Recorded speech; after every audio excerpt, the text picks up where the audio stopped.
What you think, man? I've been in the polyamory lifestyle. I can't even say lifestyle because it's not a lifestyle. It's a way of loving, not a way of living. I've been polyamorous for about 10 years now. Okay. And the mindset for me is mentally, I think I've been polyamorous longer than actually practicing it because I've always felt that this like monogamy just doesn't fit for me. Right. I don't understand why I have to only love one person or why I can only show affection for one person. Where is this written? Why do I have to go along with what the societal standard supposedly is? Right. And then the problem comes when you love somebody too much. When you let yourself love somebody too much, and they don't love you the same. It's not even matter whether they love you back or not. They can love you back, but it's still unhealthy to love somebody that much. Which I understand that ideology of that. Well, I can't have. I might as well. I've been there. I know that. But at the same time, you have to realize, what your culpability is in a relationship going, however it went. You start thinking about, well, damn, I did this. So, you can love somebody too much. And then, see, this complicates things for us men because we already have a hard time forming those emotional attachments. You already told them, don't do that.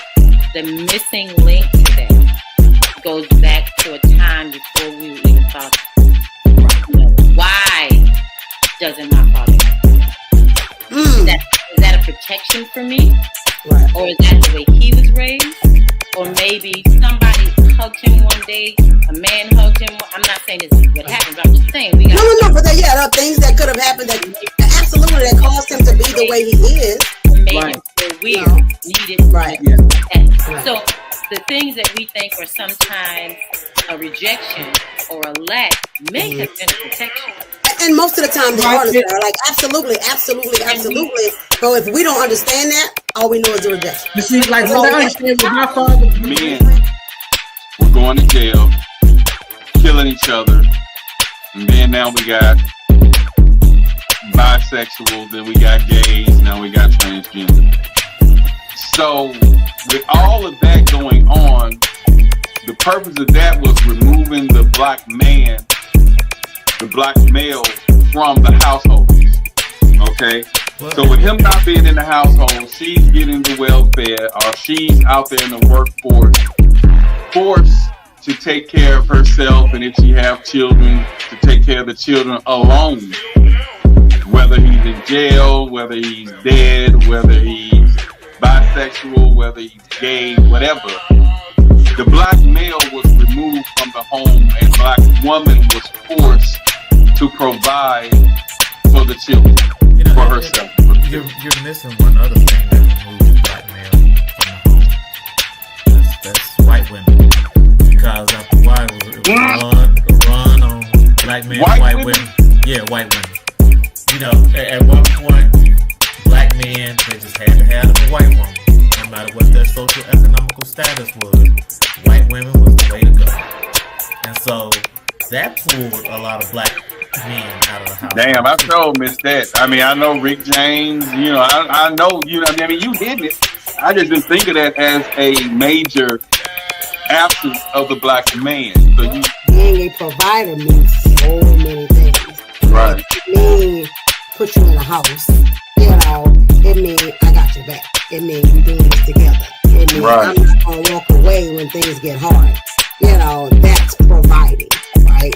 I'm gonna provide emotional protection so that you can, I'll be present for you when you don't feel like you can be there for yourself or whatever, so there's so much more definition to the thing, right? And even on the flip side, looking at, men with kids, right? I remember I did not want a man who had kids. And I was about 25 when I met my ex-husband and stuff like that.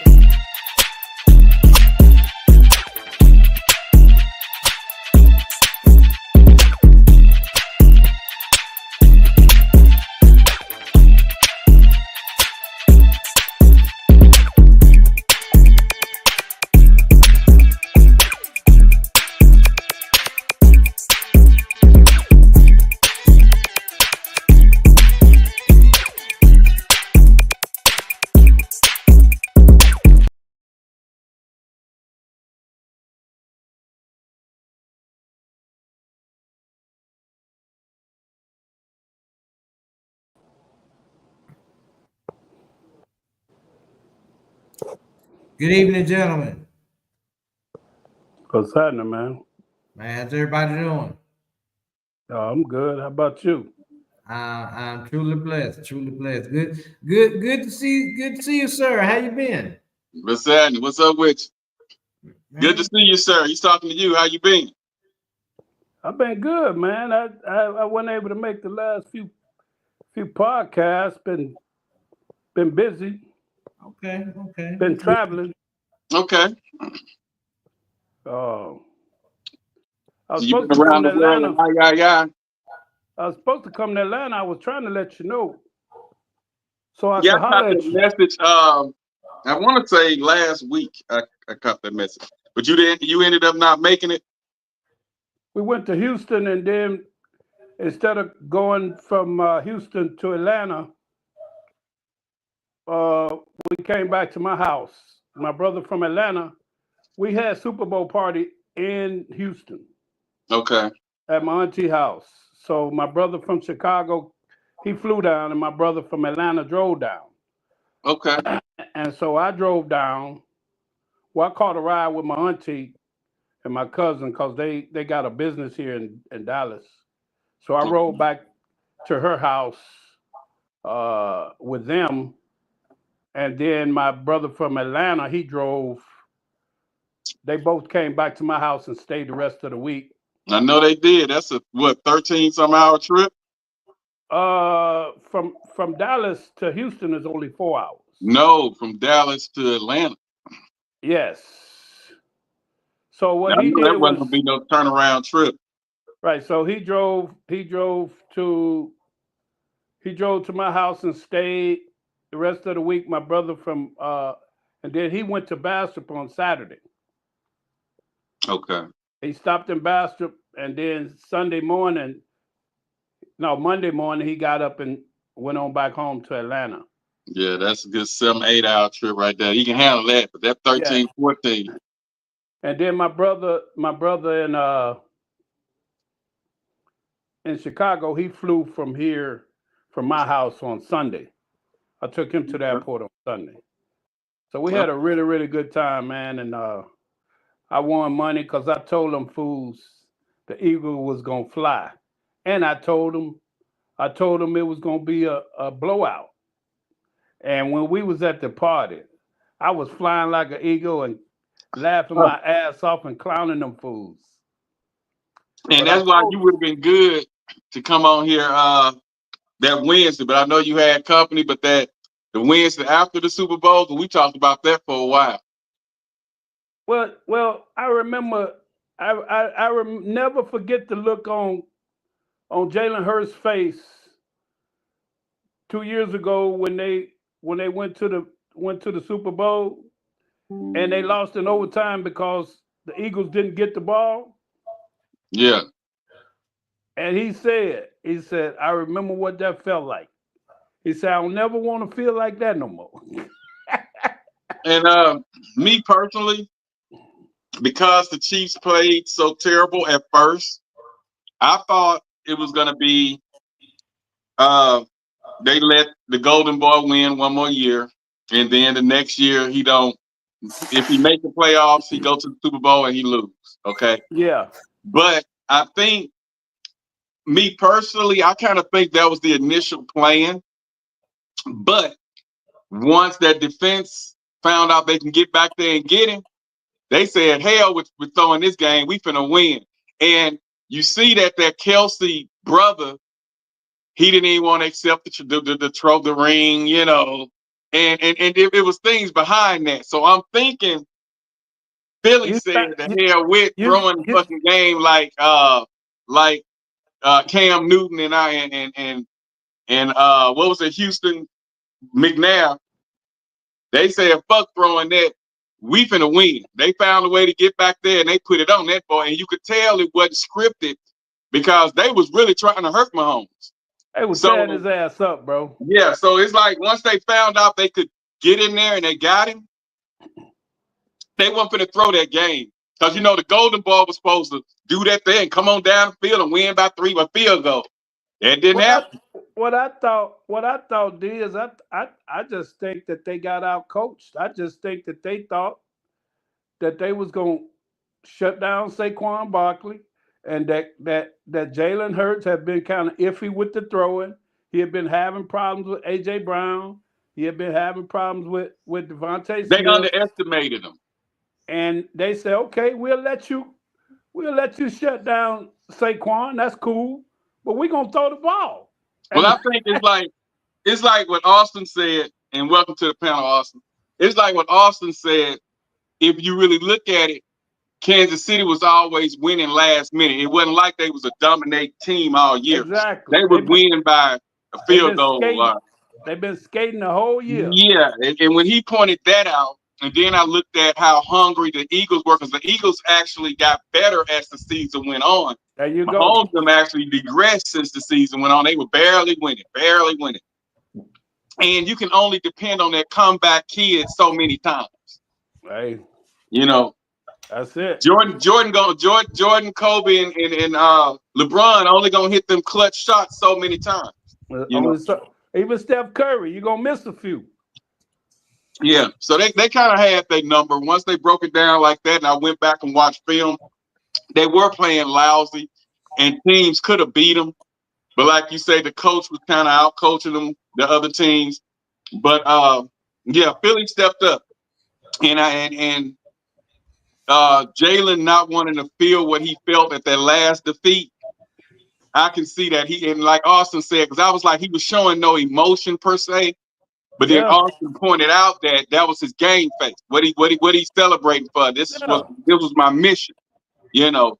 And so when I went and watched all that, I went back and watched the post interviews, and that was well deserved. And I wish they can win one more, but for some reason I got a feeling they're gonna sneak Detroit in there, man. You got to remember what happened to Jalen Hurts when he was in college. He pulled Jalen Hurts had been winning all the games for it. And he pulled Jalen Hurts because he had one bad game, and he put Tagovailoa in and won the national championship. And Jalen Hurts was a junior, and he transferred to Oklahoma and won the Heisman. Mm-hmm. He got treated like he was shit over there in Alabama. Old boy treated him like he wasn't. He had won him all them games, and he had one bad game and he pulled him. And Tua Tagovailoa won the championship. And so Jalen Hurts like fuck it. He didn't even complain about it. He just transferred and went to Oklahoma and won the Heisman. Yeah. And so that just lets you know he was prepared for the big moment, man. Yeah. He don't never sweat. He don't never let shit bother him like that, man. Because most people would have been bitter. You know what I'm saying? Never would have recovered. But you know. Yeah, that was a cool game. Even though I was hoping for more fight, back and forth, edge of the seat, and we didn't get that. You know, they ran off with it. And that's why I say, I think once they learn they can get back there, them boys say, we not letting up. So I don't know. And then like Austin said, I think their center or something, KC center or something wasn't there. So they took advantage of every option they could, and they just let them boys have it. And then it's a matter of time, man, where you keep going 3 and out. I mean, your defense is back. Your defense is back on the field, man. They get wore out, man. Yeah. Cause one thing about Philly's linemen, they big, man. I'm some big dudes, bro. Yeah, I saw that. And they was talking about that during the Super Bowl and how much more weight was on this team than it was the last time. It was like over almost double. I saw on that end zone push, man. It looked like all them red uniforms just was sliding backwards. Let's start this in. But I'm glad to have you back, man. It's a pleasure to have you back. Yeah, man. I said my boy done kicked me to the curb because I tried to log on last week or one of them weeks. I said, this shit ain't working. And ain't Yeah, a nobody couple here. weeks. You coming on? You were trying to get in on Thursday nights, and when we switched it to Wednesday. That's what it was. You Yeah, damn sure that's right. what it was. Okay, You now should have shot me a message, man, and said, I "Hey, Rock." did. I sent you one. I sent you one. Hey, Hey. okay. Before we go, let's see. The thing that we need a section called Trump News, because that dude just up there doing the fool. He ain't Oh no, hell no. All you Trump supporters, hey. yeah. No, Hey. I mean, like I said, I just figured at first, by the way he was talking, with the evils that we were dealing with, that with him being the man, a man, he would be able to negotiate and handle those foreign policies and them better. But then he came with the tariffs, and he wasn't talking tariffs when he was campaigning. It's like when he got up there, he just did a damn 360. I don't say what I want to say. But that's not the first time he has used tariffs, though. He used them when he was president previously. Yep, he just didn't pull the tariffs out his ass. Nope, he ran on tariffs. He stated that he was going to impose tariffs on those countries, and that's what he did. And a lot of people a lot of people was that what harm could he do in 4 years? That was your pitch, D. Yeah. Like, how much harm could he do in 4 years? Oh, but we're gonna find out. Yeah. I mean, I'm not thinking that, though. I mean, I don't know who's thinking that, but I'm not thinking how much harm he can do in 4 years. I'm trying to see how we can try to, if you're not a supporter, how we can kind of show some cohesion and work with, instead of folks just pissing and bitching and whining about it every damn day. That's all that people are gonna. That's all that people are gonna do. You know, because I mean, you saw the writing on the wall, and I tried to tell you all, but y'all were blinded by his supposed to be such a great businessman, and he's not racist. Well, here's my thing to it. I think to a different degree, and I appreciate what you're saying, Austin, because it gives me a nice counterpoint for this. I think that with the campaign and the candidate that the Democrats had and the way they ran that cooning ass campaign, you shot yourself in the dick from that moment on anyway. Okay? Then you show in whatever happened. This man took a bullet and threw up the Black Power fist. You knew at that moment it was a wrap anyway. So you should have been prepared for what was coming. You knew that with something about Kamala, whatever her was, I expressed my feelings about her. I'm having my reservations about the Democratic Party, so I went libertarian. I found my middle ground. You know what I'm saying? But I just figured, man, with the policies, just let it do what it do. Let ride it out, because either way, I feel like we'd have been worse off with her in office. But let's try to make the best of a whatever situation and try to get back. I'm not for sure how we would have been worse off. I mean, he's allowing his co-president to undo a lot of stuff under the guise of we're looking at fraud, waste, and abuse. But you're letting off all what you're really trying to do is take these government programs, and what you're going to try to do is privatize them. That's why you're offering these buyouts. That's why you're letting all these people go. Then with the nuclear program, they let these people go. Now they're trying to hire them back, but they don't have the information to identify who they were. Is that stupidity? I mean, that's stupidity. Yeah, there's some policies on there that do need refining, but the thing about it is you have to try to. What I'm saying is ultimately is this: a lot of what he's undoing, just consider it the purge right now. Okay, that's how I'm looking at it. But my thing is, with the way they're looking into things, are they not finding things? Where's the documentation that they're finding things? Because I haven't heard. I mean, people keep asking for documents and documentation, but the press secretary, she holds up these papers and say, "Hey, here's the proof right here." But no one is able to see the proof. He states, the co-president states stuff on X, but there's no proof that has been presented. Well, I'm sure if people knew how to file a FOIA, which is the Freedom of Information Act, and see if they can obtain information that way, then they can try that as an option.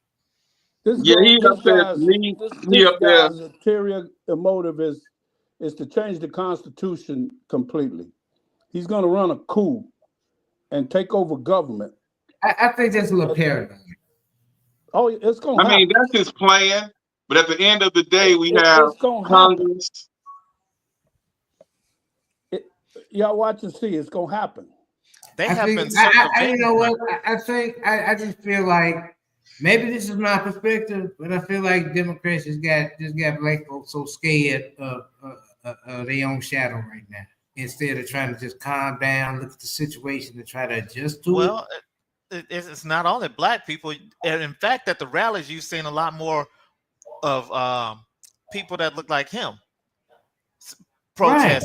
So it's not black people that are running scared. We've been through this. Right, but I see that being more linked to being a woke agenda, which that whole woke thing. I think it's some bullshit anyway. That was corrupted from black folks, and white folks just took it over and ran with it. So I got my own feelings on that. But you know, it's like he tried to. The way it's looking now is like he only concerned with the billionaires, you know, and the millionaires. He ain't tripping on them 100,000, 3, 4, 5, 6, 8, 9,000. But you got to let those policies trickle down to those people. So what it is creating a gap with the billionaires. The millionaires are in the same boat we are. That man don't give a shit if you ain't in the billionaire status. And that's what it seems like. That's what it seems like. If any of us was in a billionaire status, I'm sure that we would do what we could to fulfill all our altruistic needs. We give to whatever religion, whatever charity we do. We had $1 billion, but you knew they are getting rich. But you knew at the end of the day, we're not gonna give a fuck. We're gonna be just like them. But that's not the seat that you took. As a private person, as a private business person, yes, you can take on that perspective. But as the president, you have a higher, as they say, calling duty. I'm gonna use duty, a higher duty to help benefit all Americans, not just the select. Just the billionaires. And that's what I'm getting out of what he's doing. So the millionaires are suffering too. Right. Under the move that he's making. The thing is that he did say this during his campaign, you know, and I'm not really defending him. I'm just kind of just stating facts of what was said. Well, to a certain degree, yeah, because Chase Sullivan that was my first choice, but here's my thing. I'm trying to work with what we got. So that's why I'm talking. You don't have to tell the truth. Trump don't have to tell you the truth. Hell no, let me tell the truth. Don't y'all know I ran 2 political campaigns and the shit I'm seeing how politics works? Ain't none of them about shit. On the real, call me off air. I tell you some stuff I done seen, and then once you hear it, you're gonna be like, "Oh, well, the system is all fucked up." I mean, I ran campaigns also, judges and senators in Louisiana, and I would hear in office talk only. You know what I'm saying? What's really going down compared to what they say behind the podium. So I would be surprised. I tell you what, on the side note, holler at me off air, and you know, I'll go ahead and talk about another campaign. We got something to talk about anyway. Right, I know. But the campaign I was involved in, they tried to actually poison the candidate. They actually ran the candidate off the road. The Department of Justice is involved because they had a plot to kidnap, because this is the guy I was a campaign manager for. They had a plot to kidnap and kill his grandson to get him dropped out of the campaign. All this stuff is known. So when you had that kind of stuff going on, and it's been on both sides. Yeah, now that shit there in the movies. Right. Now I've seen that that was in what's that movie with the skinny, light-skinned chick? Right. What's her name? They're getting ready to come out with a new series. The little skinny chick. Carrie. I tell y'all what, y'all know, did y'all see the video of the guy they drug at the school board meeting? Damn, I can't think of the girl name at all the movie. You talking about Kerry Washington? Huh? Was it her? Was it Kerry Washington? What's the name of the movie? She they got it's a series actually, and they kidnap somebody to make them think this to get the other candidates to do this and that. She it was ABC. It was on ABC. I'm trying to remember the name of it too. Yeah, it's popular. We waiting on the next series to come out. Right. She's the head person, and they be going places, putting people in position to get information, and it's a crazy kind of world dealing with the president. But I think they got a female president, I think, in this series. But yeah, things that you're saying is happening on there, so that's like it's real, but they're putting it in a series, in which I try to tell people. A lot of things that we see on these series and in these movies and TV shows, they're actually happening. It's based off real life, because I can tell you how this stuff they talk about, man, and all the stuff they do behind the scenes. I can tell you, man, I'm living it right now. Just behind the scenes. I don't understand. Yeah. Like I say, this is what pissed me off. This right here, what Austin opened up with. So, Karen, what is the White House saying about these layoffs and now rehirings? And is President Trump concerned about how this is being handled? Diane, the president was asked exactly that yesterday down at his Mar-a-Lago resort. It were his first extensive comments about these mass firings across the federal government. And he said he's not concerned about this. This is how the process will play out, that some people will get fired, some people will get hired back, but not everybody. The president was very clear yesterday that this is what he campaigned on. This was a promise he made to scale back the federal government, to make it stronger and smaller, that this is what the people wanted when they elected him. But he was pushed specifically on the firings at the National Nuclear Security Agency and also the firings that we've heard about at the USDA, people involved in the bird flu response. And that's where he said, no, he's not concerned about this, that this is just how the process is going to be. And he said that, there are a lot of people across the federal government that are getting paid and shouldn't be. So no backing down from the White House on these firings.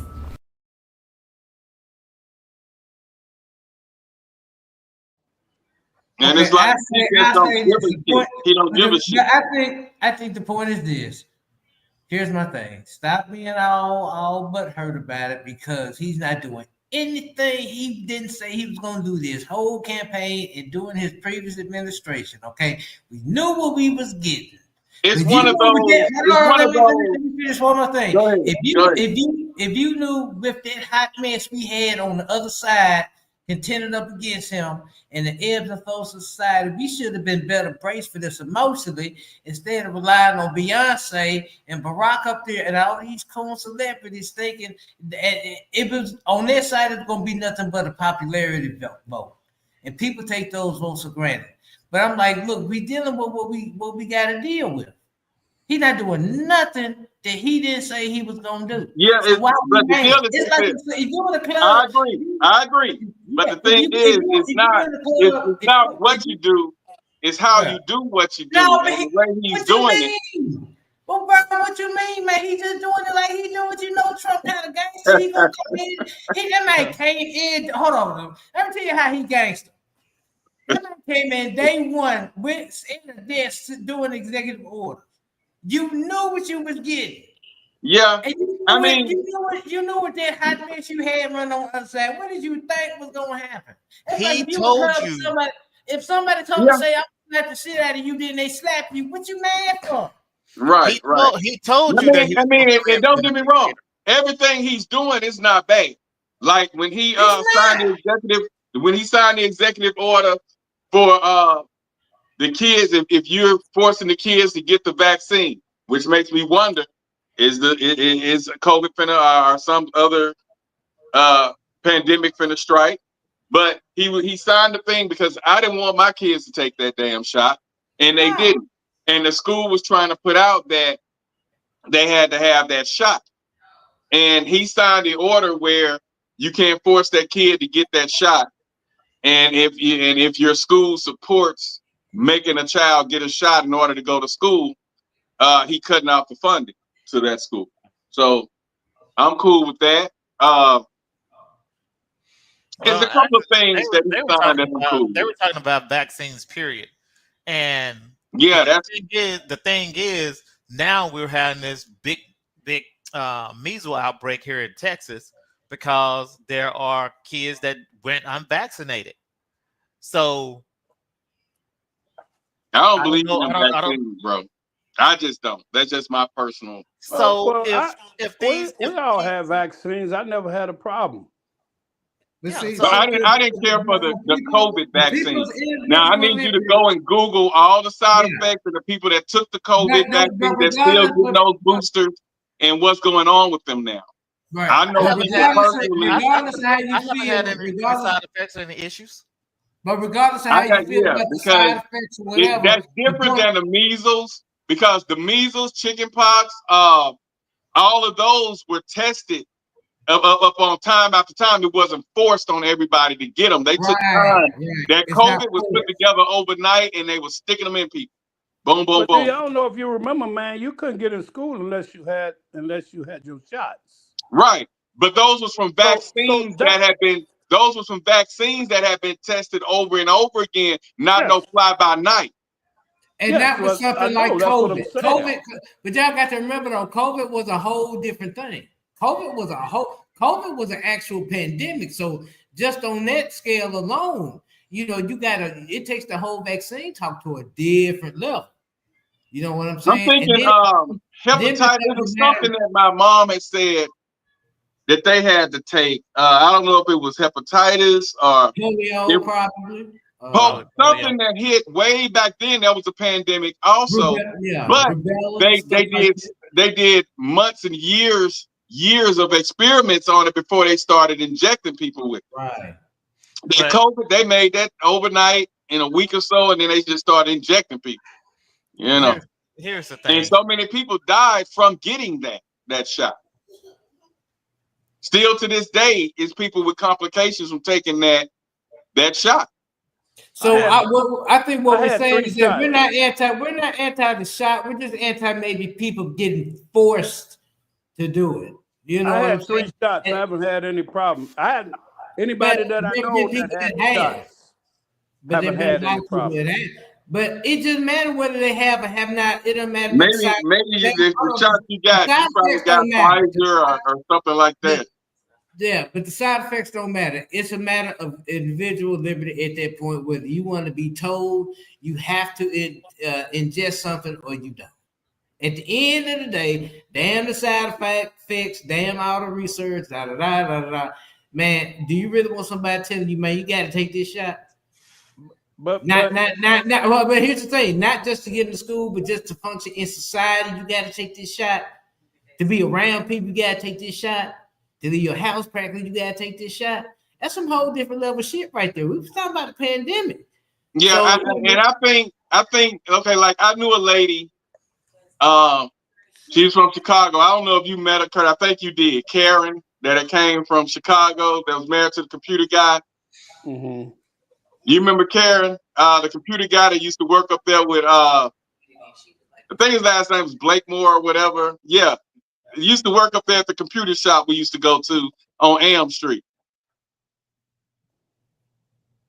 But his wife, Karen, homeschooled her kids. And then when they would go around people because they didn't get the vaccines and stuff, they were wearing masks back then. And this was like 2003. Yeah. But she knew that they didn't get those measles, mumps, whatever shots that they needed because she homeschooled them and didn't believe in those vaccines. So they dressed and acted accordingly when they went around people. Right. Now I could see them saying, well, if you don't have the vaccine, you got to wear a mask or you got to wear, whatever. Right. I could see that, but being forced to do it and saying they can't. But I wasn't forced to take the shot. Nobody I know that was forced. Yeah, I took the shot. I wasn't forced. I chose to take the shot. You chose, but it was quite a few employees that was in businesses that if you didn't have that shot, you couldn't work with them. Yeah, it's like it's either take this shot or lose your job. That wasn't mandated by the government. That was mandated by that particular job. Right. That was that's what we're saying. It was mandated by that company or by that school. So that's the point. But we're talking about government. We're talking about the government. We're talking about laws. No, we're talking about. I was talking about schools, and that school is ran by the schools are ran by government. The schools are ran by governments. Yeah, but it was up to that district to decide if that particular school would force this mandate. Right. Because there were schools in Gwinnett County that said if your kid has not had that COVID shot, they couldn't go back to school. They had to bring a form from the clinic. And I tell you what, I tell you something about school boards and why I was like that. Is because so much of the school's federal funding was mandated on kids being vaccinated or not. Right. So all schools wasn't forced to do that, but it was certain schools, and I know in Gwinnett County, that was like, if they don't have that COVID-19 vaccine shot, they cannot come back to school. And so a lot of them had to move into other counties just so their kids could go to school if they didn't believe in their kid taking that COVID shot. Well, I don't have enough information on that, so I can't speak on that one. Well, I tell you what, I've been brought in some school board shit in Memphis. My girlfriend's on the school board. Where she at? I'm telling you, that's just how it is. I mean, if they don't have a certain amount of students in school, in-house, that does affect their funding directly. So with schools mandating that kids have physicals prior to playing sports, is that an issue? No, because that's what physical is not putting nothing in their veins. Right. They're not putting it in their veins. That's a choice to go to school. I mean, that's a choice. That's a choice to play sports. Of course, go get you a physical. That makes sense. No, you don't have to go to school. That's why they have homeschool. They have alternatives. They have alternatives to school. They have alternatives to public school. Yeah, I mean, I just brought up. No, I'm thinking he's saying if you want to participate in that sport, and that's taking a physical to participate in that sport in that school, that's a no-brainer. You got to go get a physical. And they've been giving physicals since the beginning of time, so that's nothing. But to say and they've been giving you have to, it's a new pandemic out, so we're gonna inject you with a. You have to have your immunization records in order to attend school. Immunization records and a fly-by-night COVID shot are two totally different things. Right, we went. It's a vaccine. But here's the thing. It's a vaccine, but it's a new vaccine that hasn't been tested. And I'm not the only one. I know thousands. I wish I could get them online that didn't allow their kids, 8 years old, 9 years old, 10 years old, to take that damn COVID shot, something that they wasn't aware, familiar with per se. Well, we don't know what's in it. There was an age range for kids also. But under what circumstance, under what circumstance, whether it was corporate mandated or government mandated, did we ever live in a place where it was attempted to be mandated that if you didn't have a shot, you didn't have a job? Is it not a little bit? Yeah, let's take it away from school because the crutch will be immunization shot. Let's talk about the jobs. Several jobs made people stay off if you didn't take that shot. Yeah, they did, unfortunately. And that's when it should be your right to not have to take a shot. You shouldn't have to choose between your job and taking a shot or not taking a shot. So in that sense, but businesses were thinking that if these people come in and infect the healthy people within the organization, then that's more people out of the organization, which will affect our bottom line. Which is understood, and as they should think. However, for the ones that don't want to take the shot, they should have to wear certain things. They should take certain precautionaries to not have to. If you're not going to get this shot, we need to see you with this mask on 24/7. If you're not going to do this shot, you need to be wearing this, wearing that, wearing that. Instead of saying, you got to wear this, you got to get the shot, you got to do this. So I just think, you're talking about different things. You're talking about something going into your body. And you know what I'm saying? So that's a little bit different. And That's different than taking a physical to play sports. You know. Again, what I'm saying is, I get that part, that one is injecting something into your body. I know the one is you get 2 fingers under your nuts and you have to turn your head and cough. But what I'm saying is being mandated by any sense, right? You have a choice. Either you say there's alternatives to school. Homeschool. But should you be forced to do that? But see, that ain't right. That's not right, because at that point you're almost basically saying, well, if you don't do it our way, then fuck your kids. You got to homeschool. Hasn't that always been the way that it's been? Hasn't that always been the way that it's been? If you don't take a drug test, then you don't get this job. We're not talking about, but okay. I'm saying that there have been things that have always been in place that you have to decide on if this is what you want to do, if this is not what you want to do. Right. Okay. This is what you want to do. If you at work tomorrow, we can cheat on the drug test. Yeah. We can cheat on that. I was if you work tomorrow and they come up to you with a shot, say you need to take this right now or get on out of here. What you gonna do? I'm gonna take that shot because I need my job.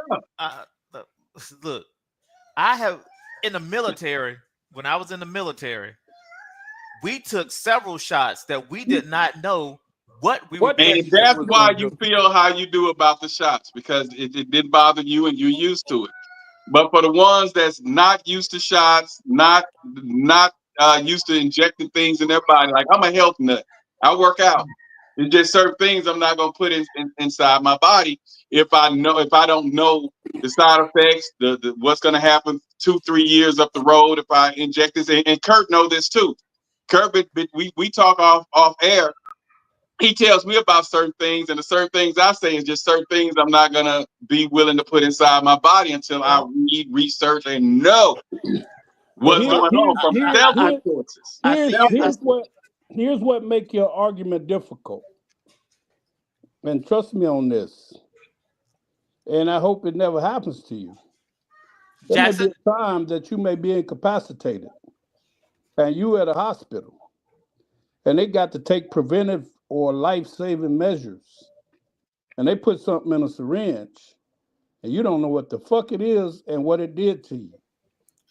And when you come to, you might be aware that, hey, this was used, or you might not even give two thoughts about it because it's a life-saving measure. Right. And under those circumstances, Kurt, that's different.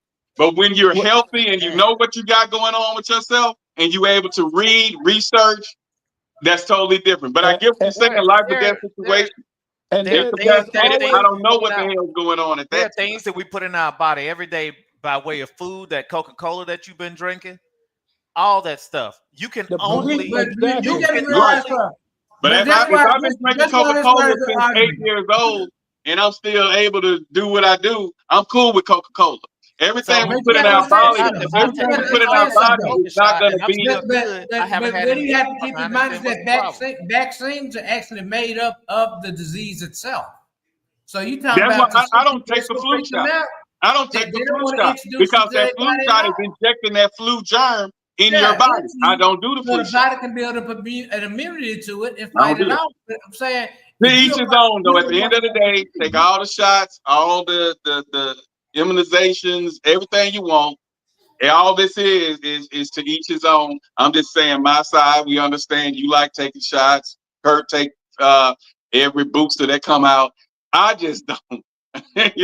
And I'm cool with that. Hey, listen, I read and I know the side effects on every medication that I take. I understand what I'm taking and why I'm taking it. Right.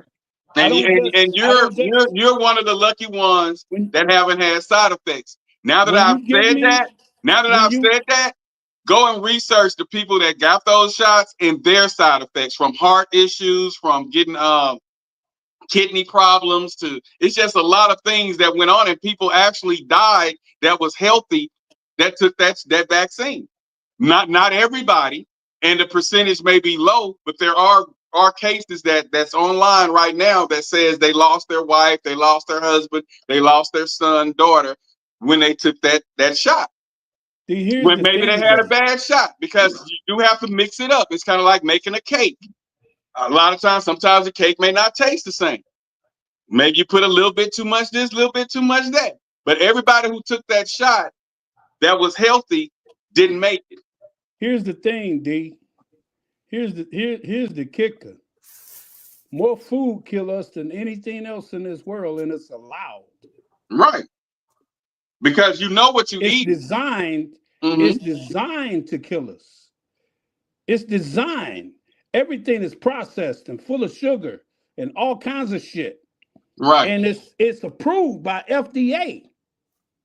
But guess what? It's approved by FDA, but on the same note, majority of those things is by how much you consume and how long it takes. Long-term use, like they did with the saccharin. Yeah, saccharin gives you cancer, they say, but it's from long-term use. So that don't mean with that shot, with that shot, because people were dying. We take them a long time. That's what they want. They want to milk you. Exactly. But here's the thing. That you don't have to eat that processed stuff. Milk you with medicine, keep you sick. Right. They don't want you to get well. Exactly. Eat one meal a day. But you have a choice. Commodity. You have a choice. Humans are a fucking commodity. You don't have to eat processed food. Of course, like Austin said, you have a choice. See, there's no possibility. Now, me being incapacitated and they inject things in me to keep me living, I don't have a choice. But what I'm saying, that Coke you drink, you say, hey, I don't have no problem with it. They want you to keep enjoying that motherfucker. That's why they make it taste the way. But me, when I consume Coke, I drink water with it. Right. And then it's not an everyday thing. So like I say, it's how you know what it does. You know how to, and then I'm making my business not to be addicted to nothing. No drugs, no food, no Coke, no caffeine. I can stop anything at any time. And that's one great thing that I love about myself is I'm not addicted to anything. Anything that I consume, I'm not addicted to it. I don't have to have meat every day. I don't have to have a soda every day, no tea every day, no alcohol every day. I don't have to smoke weed every day. I'm good.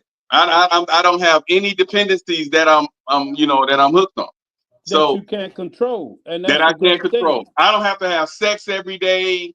None of the things that other people fall victim to for fetishes, and I don't have nothing. I could live here by myself. You're the new Hurricane Carter. That's what I'm gonna call you. Like Austin was saying, I'm the exception to the rule because I'm making my business not to be an exception. Well, you saw the movie The Hurricane. I would not I would not eat their food. I would not sleep when they want me to sleep. I would not do anything that inbox me that because I want to watch it. Oh man, you got to watch The Hurricane. That's what your boy Denzel. Okay, I'm gonna show one more thing, and then we gotta get into the topic. Because Austin know how to shake things up, man. This dude is deep. Okay. This other thing. Why are we having all these goddamn plane crashes and he's laying off the FAA? It's like I don't get it. This is crazy to me. Just the past 2 hours, we learned Delta Airlines is offering $30,000 to each of the passengers on board the flight that crashed in Toronto. This comes as crews removed the wreckage today, wrapping up in just the last few hours. 2 of the 5 runways at Pearson International remain closed following the crash landing with 80 people on board. Thankfully, everyone survived. Investigators say they recovered the plane's voice and data recorders as they try to piece together why it crashed. And what the hell is $30,000? What the hell is $30,000 gonna do when you damn near lost your life, damn near had a heart attack? Damn that $30,000. Hey, I tell you what, 30,000 is better than nothing. Yeah. They lived through it, so they got a little bit. They got $30,000 more than what they had. Yeah. Hey, I can use 30 to you right now. You scared to get out of me 30,000 right now. Go boom. I mean, I feel you. But what about the person with the heart issue? You know, I mean, he's still alive. He's still alive with $30,000 more. That 30,000, they're gonna take that 30,000 and then they're gonna sue for more. Watch, see what I tell you. I'm quite sure they're gonna put something in place where if they accept this money, they're not. That's what I said. Or they're gonna decline the 30,000 and sue them. And let them do that, and they're gonna win. And they're gonna win. There's gonna be some millionaires coming out of that shit. Especially with the country being at what it is. There's gonna be some millionaires coming out of that. Delta has. I don't see it. Because they ain't having that, man. They gonna make a bunch of $30,000 settlements and wipe their hands up, and then come next year you won't hear about this stuff no more. I mean, it depends on how desperate they are for that money. But I'm telling you, I'm not hurting. So I'm gonna be the one that sue. This thing, who you think got my money to fight them? They're gonna beat the smack out of them. And then you're gonna have to identify damages, right? Mm-hmm. And then you're gonna have to prove that it was the airline's fault. Number 2. So, anyway, there are a lot of legalities. There are a lot of legalities that would go into that. We'll see, but I will be following that, and I'm gonna come back and post who got the $1 million. You need to watch. You need to watch the Boeing airplane race when Boeing was rushing to get a contract. They was racing American Airlines. It's on Netflix or Hulu. But anyway, they had a whistleblower who said, listen, y'all building these planes too fast. That's when the 744 MAX, remember those Boeing MAX, those MAX? Yep, and all they kept fucking crashing. And what happened, they was building them so fast that they didn't have time to test them. And the testing that they did, they wanted to beat American Airlines so they could get that contract. And this dude knew that isn't out in Boeing. He knew everything. And so he got somebody that was still working for him. He had left. They were still working for him, and he would meet him privately. And he would record their conversation. He's like, look, man, we put at least 4 together tonight, and we know the motherfuckers ain't right. And in Boeing's own records, in their own files, they didn't even throw the shit away. They said, we know for a fact that at least 1 out of 5 planes gonna fucking crash. They was willing to put people in them, knowing that they gonna crash. And Trump grounded them when Trump was in office. Them motherfuckers was falling so fast that Trump grounded them. Because the airlines is ran by the government. I don't know if people know that. Mm-hmm. The airlines is ran by, that's why if the airline crash, that's why they always bail them out. Yeah, they've always been federally subsidized by the government. Man, Boeing, so they asked the president of Boeing, the CEO of Boeing, what his pay was. That motherfucker said $40 million a year. Mm-hmm. They said, you knew all this was going. Did you disclose any of this information? That motherfucker said no. Well, that's stuff is public record anyway, though. I mean, that's not anything you say has been all surprised me because I'm like, this sounds about right. So, man, if you watch that, the thing is, it's not that this stuff is secret. What the secret is how they got to that kind of money. Hey, Kirk, but you didn't tell the best part. The whistleblower never made it. Mm-mm. Oh, you seen it, Arthur? No, I'm just saying he ended up dying. I followed it in the news. No. This guy's still alive. It's just that he kept going to court, and kept going to court, and it didn't do nothing.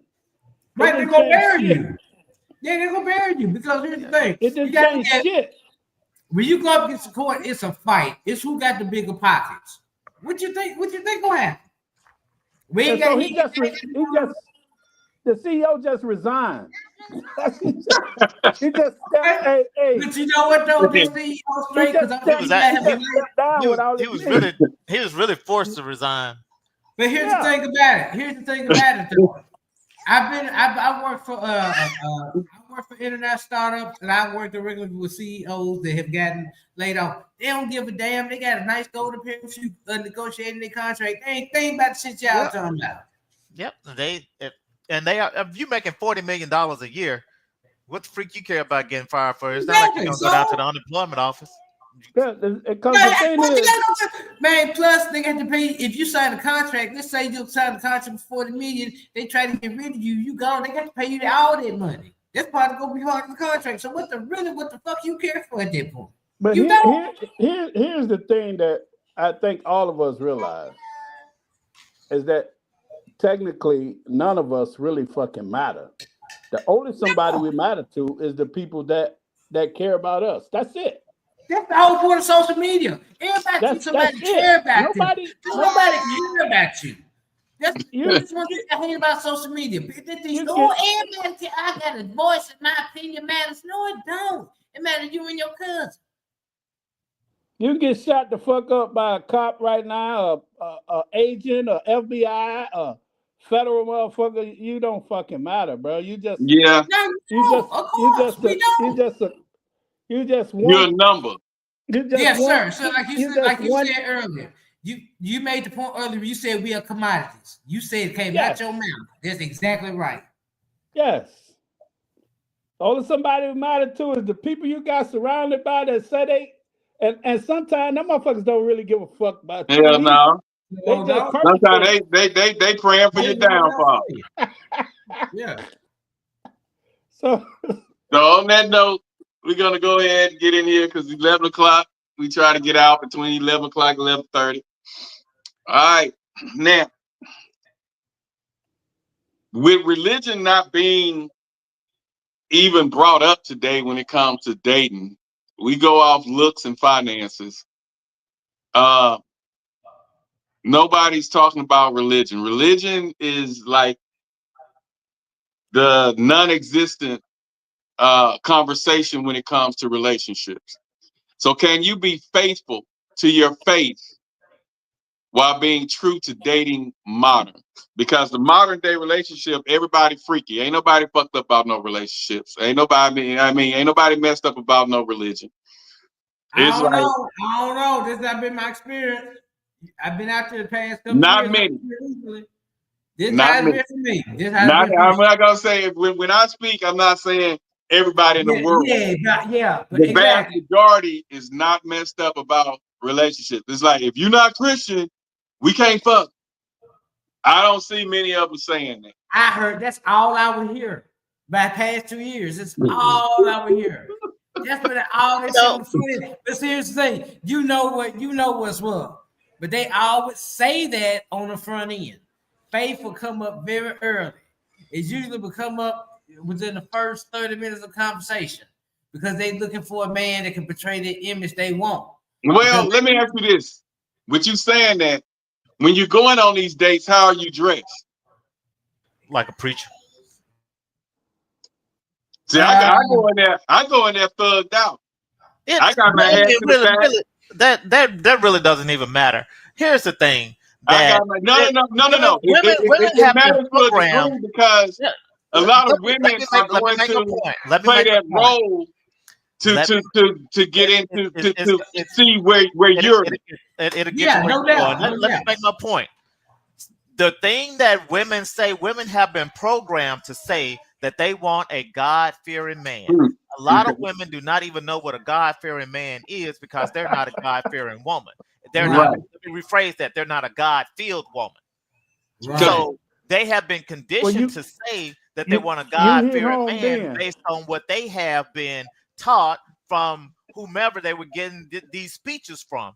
And Right. they're saying that, well, if it's a God-fearing man, then he's going to be able to fulfill those qualities that people put on, that society puts on men: provider, strong leader, Right. this, that, and whatnot, because he's supposed to pattern himself after what God said that you should do based on what the Bible is stating. Right. But I never got approached by one saying, "Hey, what's your religion per se?" Oh man, really? Nah, because I never had that either. I always put my persona. It is what it is, and what you see is what you get. But the disadvantage was Austin and I were clean cut through high school, college, and even now to a degree. Right. And so she'll screw the thug on the corner with the sagging pants showing his ass. And then when she meet me, I gotta wine and dine and be this Mr. You know, she different with me. Not knowing that I'm a DJ. I'm DJ Black. I know the street. So the guy you just was sucking on last night, he called me and told me. And so now I'm over here with you in my polo shirt, with my Jabot jeans and my Jordans on, and you're saying to me that you want a man to provide and educate it and all this crap because you're trying to feed into what you think I am. And so I ran into that. Girls who would drop quick for a guy who ain't got two nickels to rub together, but he thugged out in the streets. And then when they come to me, they want to play that holy than thou role, not knowing that I already got a text message with everything you did to this dude. I just came over here to get that treatment, and you trying to treat me different because you know I come from a family that got something, and I dress and I work and I'm making money. So you want to, throw this different persona on me, and I'm like, they ain't even that type of party. But that's what I would run into because they see the polo shirts and he came from a good background. His folks worked at the mill and at Angus Chemicals, and he got money, he got a car. That's like you said, that's how they condition the beat. I tell you like this, I done ran into a lot of holy hoes. Mm-hmm. So I've met a lot of women that have been in church, gone to church, have their Bible in their hand during the morning and my dick in their mouth during the night. Pastor's kids do the most shit. I tell you this though. Exactly. Hey, them the ones you gotta look out for, the pastors. I got my first kiss and everything at church. Mm-hmm. So just because you go to church, don't make them holier than thou. Yeah, a lot of them be in there praying for dick. and that's a fact though, because if you go in there and the majority of the church is built up of women, right? So what they're in there for is praying that they can find a good godly man. That's what they're in there asking for. They're not really in there. A lot of them are not really in there talking about their salvation. They talking about their salvation of the men that they want to pursue and want to attract and to be in their lives. I'm gonna tell you what I don't like. I don't like those women or girls, the ones we grew up with, that was screwing everybody every other weekend, every other Wednesday, Thursday night. And when they got 30, they holier than thou in the church. They got brand new on you. Yeah. Well, with age comes wisdom, is what they say. That's what they say. Hey, I had my fun in my 20s, my early 20s, and now I'm 30, and I've had all these different dudes, and now I know what I'm looking for. And now they want you. And that was my problem. I'm like, when you was giving it up and I wanted it, you wasn't throwing it over here. And now that you 35, 40 years old and probably got diabetes, now you want to play with me. Hey, check this out. They have been baptized and all them dicks have been washed off of them. Hey, check this out, D. Even them old bitches, they don't give a fuck. My grandfather was a real good looking man and dressed his ass off. He used to dress sharper than the preacher, Casey Hudson. And my grandmother, see, he used to drop people off at the church. Women that had no ride or nothing. So my grandmother would make her granddaughter ride with my grandfather and watch what the hoes sit in the back and see what them hoes be trying to whisper over to my grandfather. Because they was always trying to hit on him, man. Mm-hmm. So even back then, them women still be thirsty, man. Them bitches be up in the church thirsty, bro. And I'm talking about, it's just how it is, man. I done fuck more so-called good Christians. I'm talking about flat out just Bible thumpers. And here's the thing. His ass going here. The thing is, the preacher has too. That's why you have so many preachers. And that's what I was going to bring up tonight, y'all. The reason that a lot of men are not into the church, and I've talked to a few of them that I used to see at church all the time, that when I was growing up, and they don't go nowhere near the church now.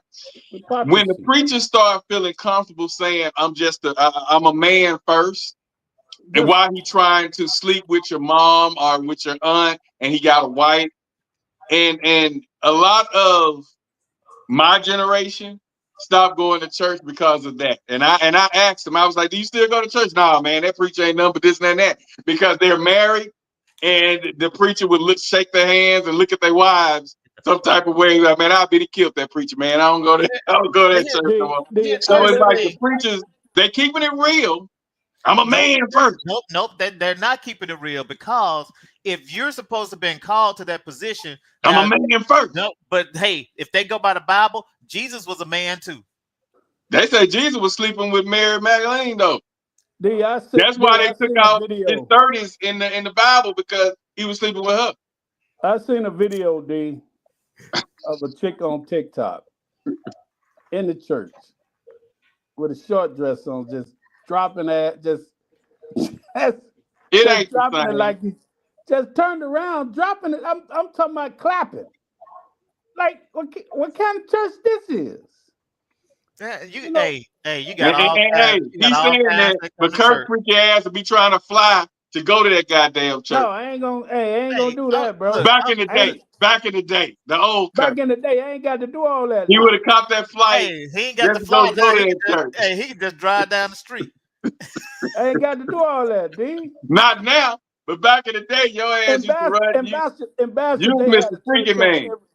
Ambassador, they had a church on every block. You know, with three or four members in it. But yeah. But it's crazy, it's not the same. It's not the same anymore. And a lot of people, they are now saying that they're more spiritual than religious, and they're not following these doctrines that. But if you start to look at it, you know, religion is something that's pretty much man-made, because that's why you have so many of them, because everybody has their different interpretation of what the Bible says and how you should govern yourself according to those guidelines, right, that they have a belief on. And that's why so many different churches have so many different doctrines and covenants that they use, and they make you recite that they feel in your psyche. And you know, it's a lot of stuff that's behind and they use you know what they really big on? Fear tactics. They try to scare you. They try to scare you into thinking that God's going to punish you. Because the reason I know this is that my son's wife is big at the Potter House, TD Jakes. And for the longest, man, that's why this subject, I wanted to embrace this subject, D, because that was one of the things she struggled with when she was going with my son before they got married, is that if they slept together, she felt like God was going to punish her. If they did what? If they had sex, she felt like she was going to be punished. She would feel really guilty, man. He would have This to. was before marriage, right? This was before marriage. Okay. And see, they dated 5 years before they got married. And so she only had 3 boyfriends. She didn't get her first apartment till she was 30 years old, 31 years old. So he had to wait 5 years before he tapped that thing? No. She would feel guilty when she did. Well, that's fine, but that's why they have repentance. Yeah, because they know that you're gonna make some mistakes, and so Right. you repent. They know you're gonna get that ass up, so Yeah, you have to repent. Yeah, you have to repent to get that sin forgiven. So, Because oh Justin Lord, I told just, us, listen. oh Lord, I just got on my knees and stuck. I need to repent. Oh Lord, I just backed it up, and he hit it doggy style. I need to repent. So how many repents are there? Well, hey, there's not a limit. How many times are you supposed to give your brother? Hey, it's in there reading.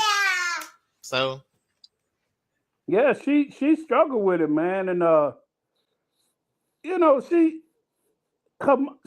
just was real sheltered, man. Her mom she grew up in a white neighborhood, going to a predominantly white school where she didn't feel black enough around her own people.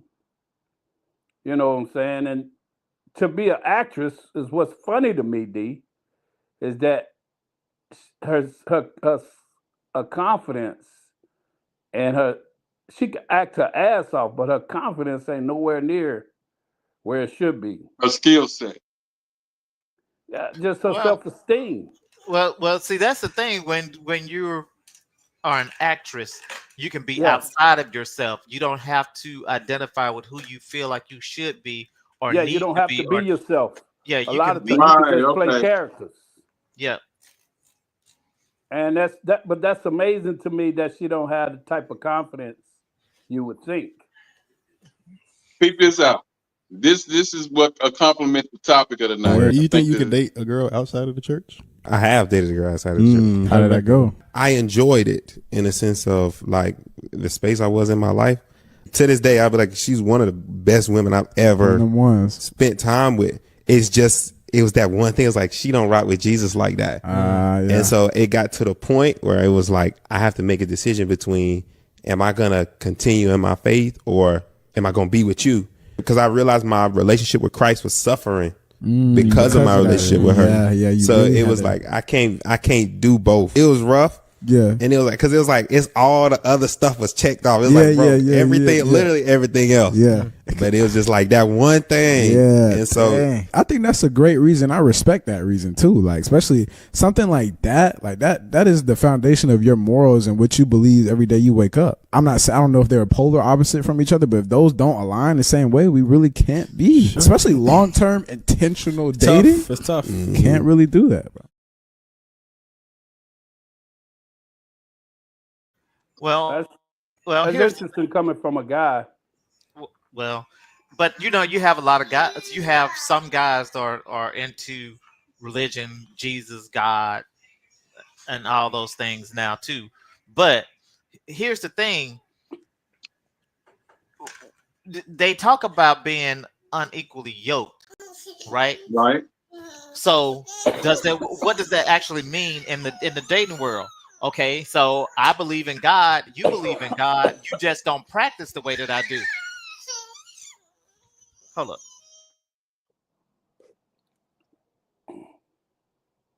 When he come back, I got a question for him. Did you get the video I sent you, man? When you send it? I sent it on messages. Okay, I'll check it out tonight. Not Messenger. It makes for a good subject. It's black men dealing with why black men are staying away from black women. Yeah. Okay. So I forgot my point now, but you were saying because I was going to ask you about being equal, about being equally yoked, right? Equally so yoked. The thing is, I believe in God. You believe in God. My worship, or the way I'm worshiping at this point in time, mine is stronger than yours. But that doesn't mean that I can't get you to where you need to be, right? And that's what I'm supposed to do as a leader, as a godly leader in the house, is to continue your growth and your walk with God. So that we can get to the same level. So just because a person is outside of where your walk is today, that doesn't necessarily mean that you're unequal. All right. And that I got a question for you. Uh-huh. Would you date somebody who told you they don't believe in God? Before you got married, would you talk to somebody or seriously date a female who said, I don't believe in God? So date and seriously date, those are two different things for me. Would you seriously date somebody? No, I mean, I get what you're engaged. Yeah, I get what you're saying, but I'm just saying those are, I had two different scales on that. So, or really three. But if a person tells me that they're atheist or they don't believe in God or something of that nature, then it would be difficult for me to be in a true long-term permanent relationship with them, because we don't truly align in what we stand for, right? Like if that'd be like me marrying someone that believes in having multiple partners in a relationship. We don't align. So we can't ever agree or be on the same page because our beliefs don't align with each other. Well, spin that a different way. What if she has all of the attributes and she follow all the laws up on the, say, religion, like loyalty and honesty and trustworthy and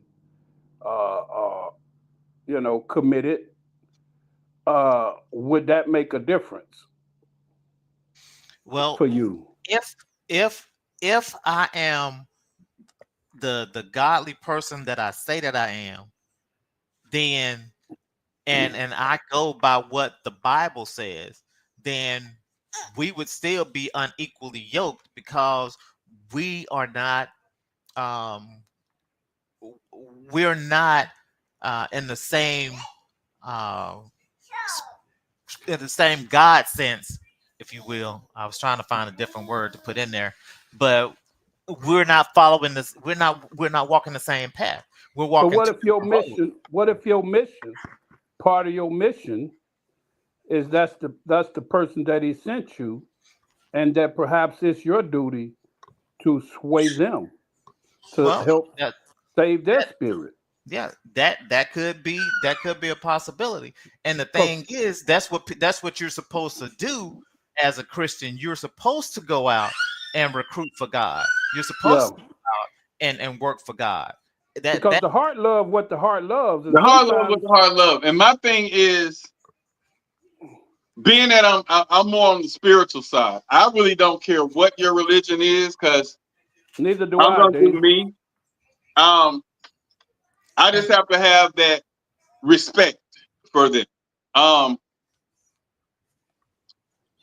back in the day, growing up, going to church every Sunday, BTU, Vacation Bibles, just in the church 24/7, until I went to Jackson State and learned about the other religions.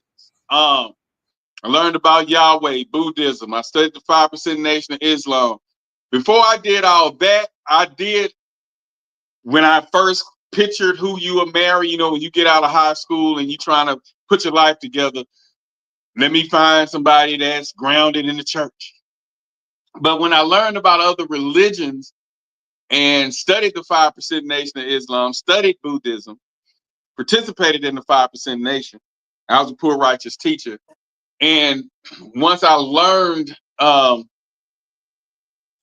the different religions that was out there, you know, reading the Holy Quran, I just got a different view on the whole religion thing altogether. And I found what was common in all of them, which was a creator. And you know, and I ran with that. So I really could care less now of what their religion is, even though I educate on what I've learned on my journeys with the religion. But as far as we got to go to church every Sunday and sit on the pew, and that's why I think religion is missing in relationships today, because church isn't what it used to be. When we came up, when I was able to sit at home and watch Creflo Dollar and then maybe the Potter's House, and then the one Creflo Dollar up under, I can't remember who he was, but the white guy that he was up, the right white pastor that he was under, then his wife started preaching. When I was able to sit at home and I would feel the same thing I felt at church, except I wasn't dozing off and nodding where everybody's seeing me nodding at the, when I go to church, I don't care. I can get right up out of bed, take a shower, get dressed, go to church. I go to sleep. It's like, it's just something about being at that particular church that made me go to sleep. I'm talking about 15, 20 minutes into whatever, I'm nodding. So when I was able to get that at home, and Austin preached spirituality and faith and being grounded, you know, with some type of faith, some type of God. But when I got those feelings at home, that eliminated me from the church. And then when you're not going to church, putting on, dressing up to, you know, and then you're seeing all these people that you just saw at the club getting drunk or in the corner doing fellatios, and then you see them sitting at church. It just was a lot of, I just didn't feel the same about the church. Wait. I'm sorry. You know, thinking, you have to go back on that, because everybody that's in church doesn't mean that they're, again, at the right. point Some of them coming to better themselves and do better. But if I know, but you can't. But that's what I'm saying. They still showed the commitment, even though they went out Saturday night. They still showed the commitment to get up and go in on that Sunday morning. So yeah, they're still like trying. They're still trying to work their way up to where they can be without having to go to the club or to do all these other things, and to cleanse themselves of those particular things that the worldly things that they. I think the ones that I see go to church was going because it was traditional to their family. They weren't really trying to change, because they were doing the same shit every week at the club. I found more disloyal women in the church than I found just women who didn't go at all. I mean, you just found. Yeah, I found so many women, man, that I thought had higher standards, that was truly loyal to their Christianity, and they were the worst ones. Shockingly. Yeah. And like I say, and Kurt, you know the church that I'm talking about. And absolutely. That pastor, Simmons, then my brother just told me something about Gibson, because I looked up to Gibson. Hey man, Gibson was slamming that's why I did not know that. My brother told me that. He had to leave. Gibson was slamming everything moved, because he not only was he good looking, he was light skinned and he could sing, and he had a voice and he had charisma, and he would. I mean, he was when Simmons left. when Simmons left, I stopped going, and Gibson was the only reason I stayed because I could relate to Gibson. He was a thug. He's from the streets. There you go. He talked about women. He talked about selling drugs. I'm like, hey, I can listen to him. You know what I'm saying? And so he had me coming. But then I was talking to my brother a couple of months ago, and I was like, man, the only preacher that was right, you know, because Simmons was trying to mess with moms, trying to mess with aunt. And at that time, his wife looked nice. He had a nice wife, and they had a kid together. She was at that time. Now I've seen her years later, not so nice. But when he had her at her prime, she was nice. All us little 16-year-olds was crushing on her. 13-year-olds was crushing on her in the church. But my brother broke it down and was like, same thing you said. He said, man, Gibson. He said, man, he was the worst one. He was worse than Simmons. I said, what you mean? And he said, man, and he started naming. He started rocking the ones I went to school with that Gibson was. I was like, hold up. He was so bro. That just killed my whole vibe on the. Man, they ran him out of St. John. Then he went to Atlanta, and somebody said he got into trouble in Atlanta. He's in a big congregation in Atlanta, man. He had a big congregation up there, man, and he was big old $1 million church. I heard about that. Yes, and he was slamming them. So that I lost my faith in the preacher, and so several preachers I lost faith in, and so I just wasn't quick to get into religion. It's hard. See, it's hard to see. They got my father 86 years old, D, and my father is some preacher down there in Louisiana, man. My father be dropping hundreds in there. Hundreds. And he told me, matter of fact, my father was sick and didn't come to church like for a month or so. That preacher came to his house to find out what was going, because my father was dropping 500,000. And I'm gonna tell Austin something after you finish that, Kurt. And so my old man said, he told me this because me and my brother told him, Pop, that preacher ain't shit. He's like, he said, look here. I don't worry about what he do. My job for my saving my soul is to do what I do. I can't worry about what he said. Hey, and I told, if he don't do the right thing, that's gonna be on him. I have an uncle that's married, a guy that's married to my aunt, so he's my uncle, and he actually married me and the wife. And I told him why I stopped going to church, and this is what I want to tell Austin. I told him I stopped going to church because I knew, and I was talking about Simmons, was trying to sleep with the moms, trying to sleep with the aunt. I was like, so I don't feel like I need to be listening to a man who ain't doing no better than me. You know what I'm saying? Because he was still currently sinning. You know what I'm saying? And so he gonna say, man, I know you didn't just stop going to church and frown up on the pastor because he getting a little ass every now and then. And this came from another preacher. And I was like, whoa. And had I not had him to fly down to Biloxi to the beach to marry me, I would have canceled his ass right then.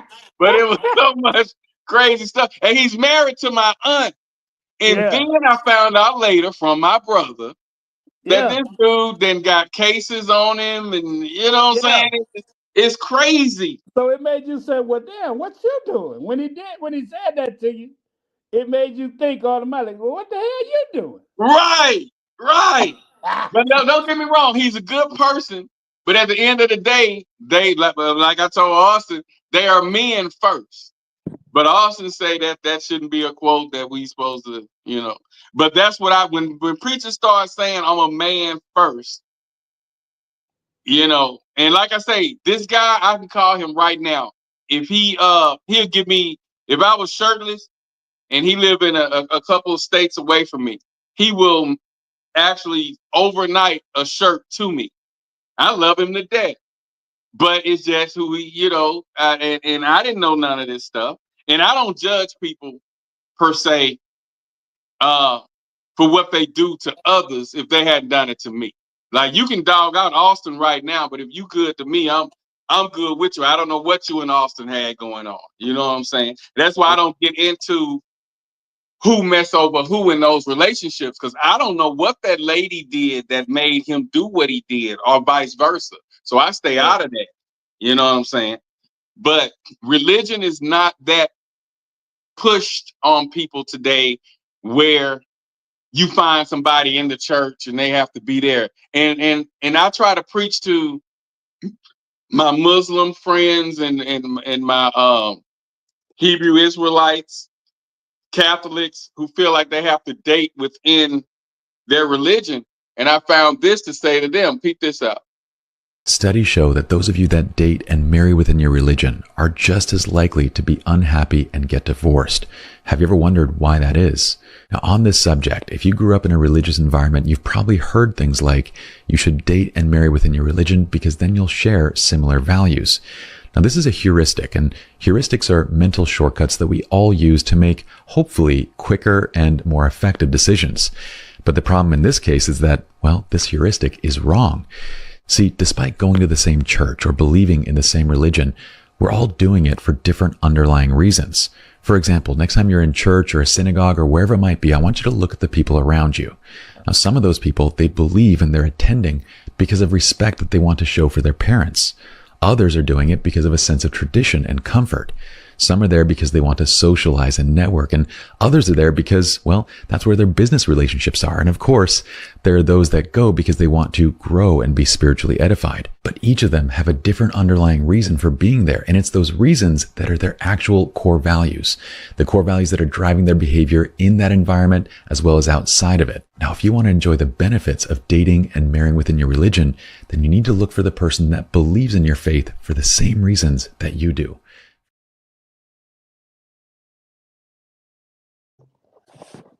And that's what we were saying, that people go for different reasons. Some may go to better themselves, but then you got some that just going because mama expecting to see them sitting on the bench in the pew.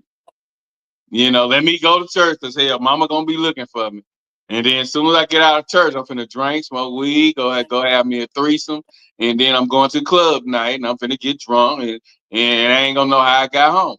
But I'm gonna go to church because I don't want to hear mama them. I know mama looking for me. Hey, mom, because I ain't gonna lie. I used to do that because I know, especially on family Sunday, family day, I'll go to church because I knew Big Mama was looking for me. I think a lot of times I felt pressured or kind of forced to go to church. Oh, you going to church? You get your ass together. You going to church? My grandmother, my mama would tell me that, because I guess they wanted me to find out for myself at least, if it was something that I would include in my life. And I grew up Catholic for a minute, then I changed to Baptist. And, I just, for me, I saw a bunch of crooks. Yeah. I saw people was more interested in what you were given than what you were learning. And they, they would take 3, 4, 5 offerings. Okay.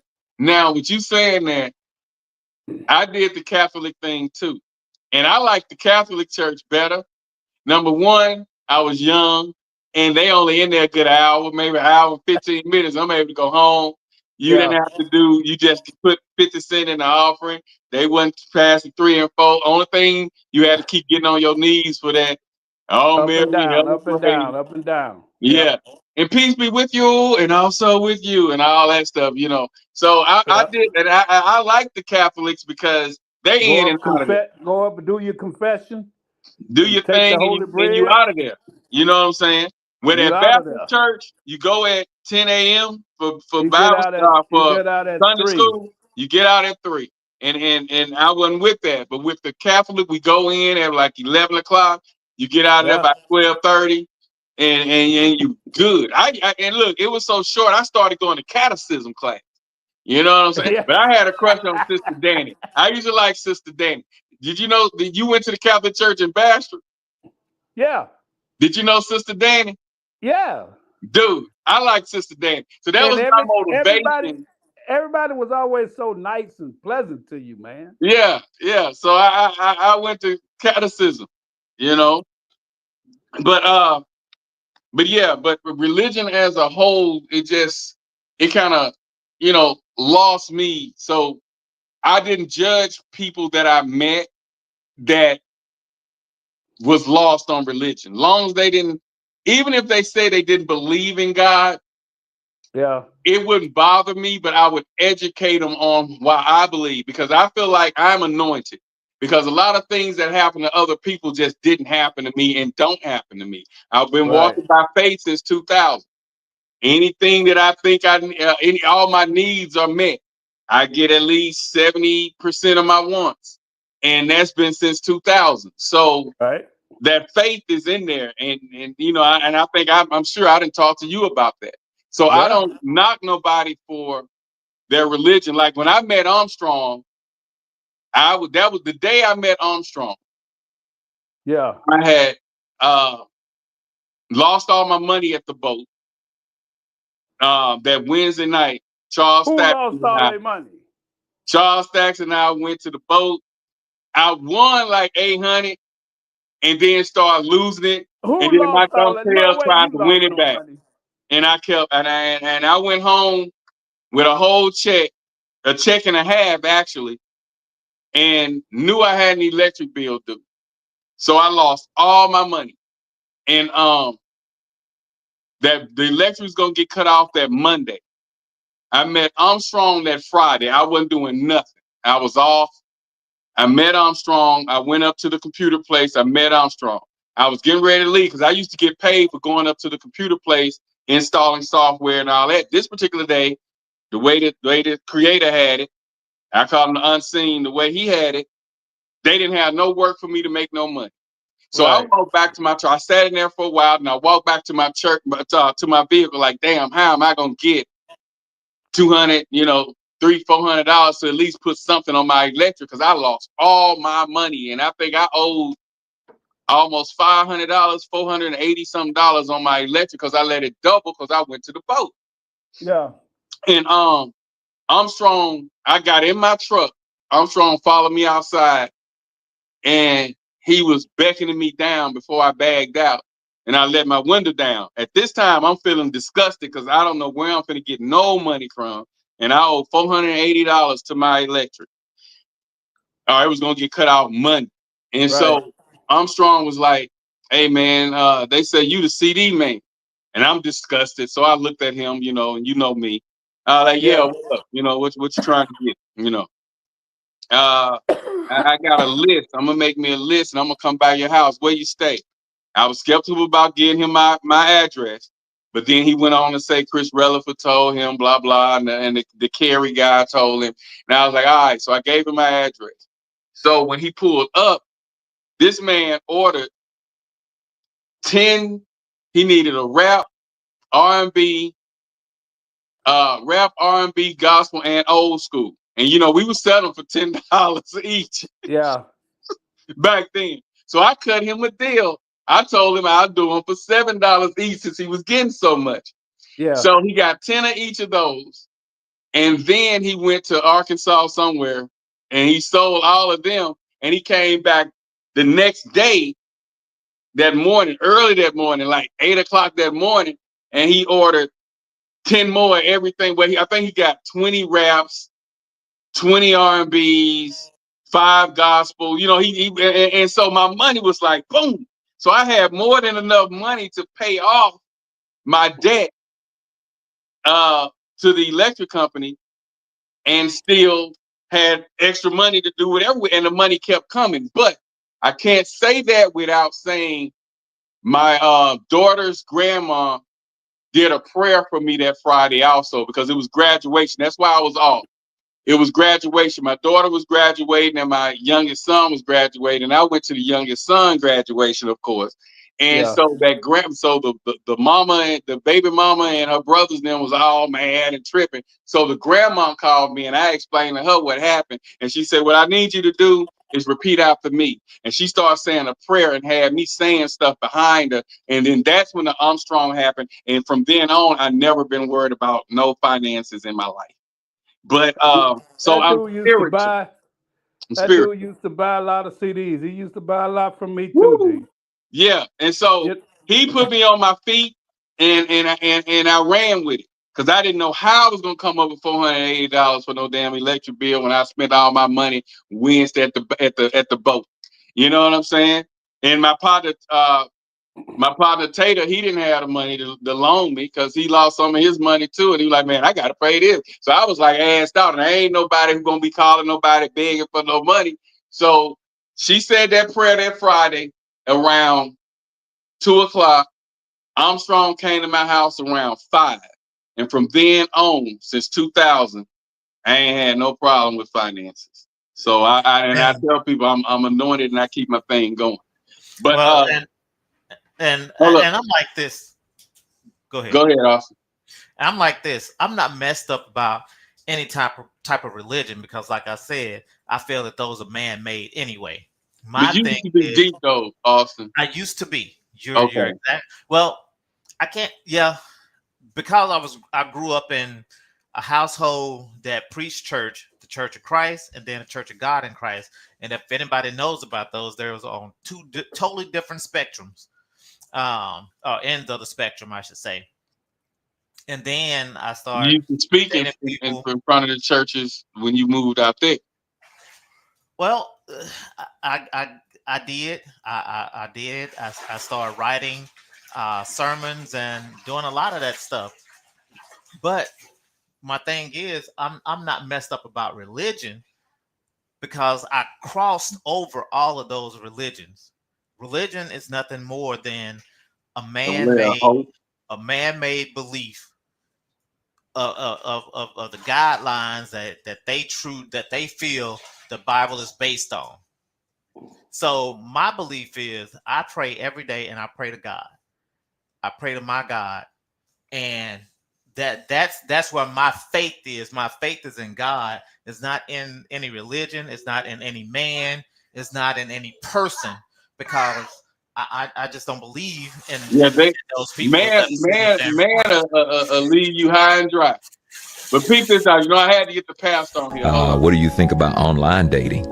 I tell you, I have relatives who they're married and they met one another online, and those marriages are awesome. And one of the reasons I believe it's awesome is because you have to become transparent even in the discovery of one another. Maybe before you even go out on the date. I'm not quite sure how it works, but I'm sure you're putting something like a profile out there, maybe something about yourself, or maybe some interest, and maybe that would draw somebody else to be interested in you because of shared interest. But I know 3 marriages that occurred as a result of online meet and greet and dating, and they are extremely happy. I think the church world would say, no, that's of the devil. A lot of things can be of the devil, but if you use them the right way, they could be a blessing as well.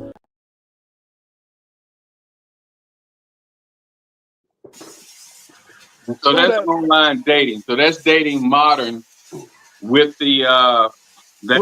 I really don't care about the dating apps. And that probably need to be a topic, Austin. What you think about these dating apps? Yeah, I think that'd be a good topic. Because I never met nobody off a dating app. You never met nobody off a dating app. Kurt, you ever met anybody off a dating app that you took serious? And I won't use a dating app the right way. and what crazy. I mean by that, let me know, because you crazy. Well, D, what I'm saying is, if I'm gonna talk to somebody online, I know I ain't got to reveal the truth. It's too easy to scam somebody online. I had a girl send me $500. I hadn't been talking to her 2 days. You know what I'm saying? So it's just easy, man. It just women just so desperate. Really, they thirsty, and it's just too easy to And victimize. that's another topic, Austin. It's hard to And take. Kurt, It's hard to take. It's hard to take men those can type of relationships. men can find a decent woman quicker than a woman can find a decent man. But those women with all those DMs and things, they don't believe that. They don't believe that. The one I sent you is about why is it, like I said, why black men are choosing outside of their race so easily instead of black women, because black women make it hard for us. And Kirk, we actually had that topic when you were and out. white women, other races, they welcome us. Yeah, and that was some of the points that we made when we had that discussion. Yeah. And we wanted you on that discussion, but you weren't. Yeah, to be found at that time. That was your Super Bowl holiday. But y'all had that one on the Super Bowl weekend? It was around that time. Oh, the one before that? Yeah, when you disappeared, I think it was probably the week after you disappeared. Because here's the thing I think we were having them on Thursdays then, wasn't it? No, they always been on Wednesdays. But I'm thinking I'm getting ready to update that. You was looking at the intro, and the intro show Thursday night because we used to be on Thursdays, and I didn't realize that it said that until you kept not coming on Wednesdays. And because what happened for me, see, on certain days, my old lady, she worked 2 jobs, see. So on certain days, I only have a little time to spend with her when if she's at home that evening. So sometimes I might be in there cooking and then really forgot about it. You know what I'm saying? So I do be having a lot going on. I got 3 kids live here too. No, I ain't know that. Yeah, Justin live here, Cameron live here, and Corey live here. So they don't live in my house, but what I'm saying, they always calling me or somebody always chopping it up. You know what I'm saying? Right. But we have several topics that we don't touch. But I gotta ask you something too, D. You ain't got no property down in the Monroe area, do you? Bastrop. And Bastrop? Yeah, what happened in Monroe? So Courtney sent me a newsletter yesterday that they getting ready to build a 4 million foot square data center between Monroe and Shudrint and Rayville. Now my girl may have land in Rayville. That's going to employ thousands of people. As they building a data center for Meta, which is Facebook. The reason they choosing it because cheap land, wide open space.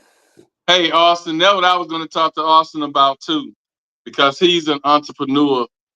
That land in Bastrop is cheap, and we need to come up with something. That land in Louisiana, in that area between Sterlington, Bastrop, Monroe, Rayville, Winsboro, is cheap.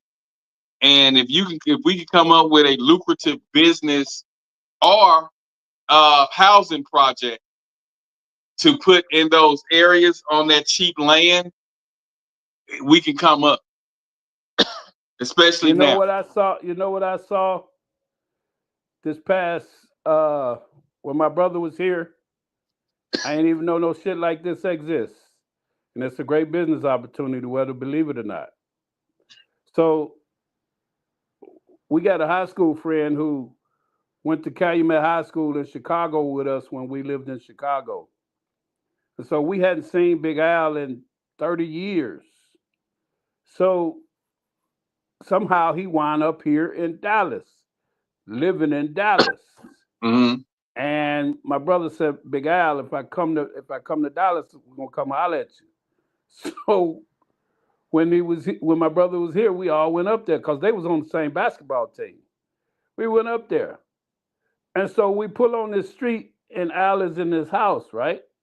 And it just looked like a little regular house. And right away, my brother said, "Hey, man, that's a rehab house." I'm like, "How the you know that?" He said, "Man, I'm telling you, that's a rehab house." So Al comes out and he's talking to us. He said, he asked him, said, "Al, do you need to go anywhere? You need to get any food or anything?" He said, "No, man, I got this girl in there, man. She got to stay by my side, man. I can't leave her." He said, "What you mean you can't?" He said, "I'm like her sponsor, man. I'm responsible for her. I have to get paperwork in order to take her anywhere. Like if I go, I got to take her with me." And so he said, "Y'all want to meet her?" My brother's like, no. I was like, "Hell yeah, I want to meet her." Dude, that broad come outside, she look like walking death. Look like walking death, man. And he said, "Hey, man, y'all want to get some head, man? She get a good head for $10. I said, "Man, listen." And he's supposed to be taking care of it, y'all. Go ahead. Yeah. So let me finish. But he's fucking the shit out of her. So let me finish. He said he won't sleep with her. He said he just get head from her for $10. He asked my brother for $20. He said, "What you need $20?" He said, "Man, all I got is Zelle. I ain't got no cash. I'll Zelle you back your $20. He said, "Matter of fact, if you got 2 10s. So I'm tripping. I'm like, "Man, what the hell going on?" So he says 6 other people live in their house. And so what happened, the lady buy the property, divided, have a builder come in and divide these little sections out, right? And she put somebody in here who kind of oversee, who run the house. He lives there for free or low rent. And she get paid from all whoever's rehabbing in there. She gets 6 payments. You understand what I'm saying? Monthly. Yeah. So she quadrupling her money on a house because and they need it's just, that's very lucrative and down there in your area, in the Dallas area. Because I know people that's doing that.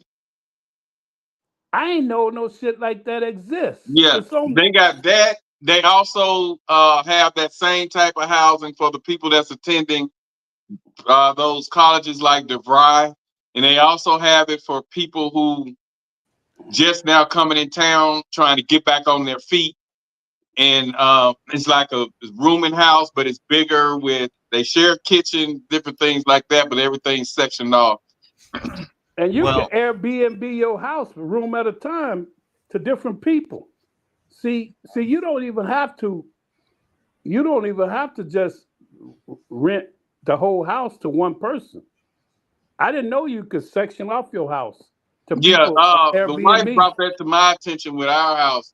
And what she wanted to do was we still be the chefs, we cook and everything for them. We lock our room door, but they have access to the rest of the house. You know what I'm saying? So, and they paying a lot for that in Georgia. I wish that Dallas get their shit together. If Dallas could ever get a football team, D, I will rent my house out for $5,000 for one weekend. I live that close. I live that close to the stadium. I was in your area then because I was staying in the Marriott up the road from the stadium, by the Walmart. Yes, the Walmart right across the street from it. Okay, yeah, and I was going at Walmart daily, and the Marriott was right up the road. They just built a new baseball stadium right across the street from the football stadium. Let's see what Austin was saying. What you were saying, Austin, about the. I need you to get with me offline. I got some. Okay. We got some legal stuff that's going on because we have like quite a few acres down there. Yeah. So get with me when we get offline. Okay. Yeah. I was just talking about the land the other day because when Daddy used to take me down there to help him with the pigs and stuff, he was telling me a whole lot of stuff about how much you, me, Lorraine, everybody was supposed to have, how many little acre or something like that we were supposed to have. And then I always wondered why years later, Derek used to talk about getting that land, putting a fish thing on it, and all us getting houses. So yeah, we'll hook up on that. Mm-hmm. Yeah, that's another thing. You remember my friend Pojo? Yeah. Well, they built them a pond, man, up in close to Rayville, over in that area. Yeah, I mean, a lot of people been buying that land in Rayville. That's why I was telling y'all, Austin too, that land is cheap over there.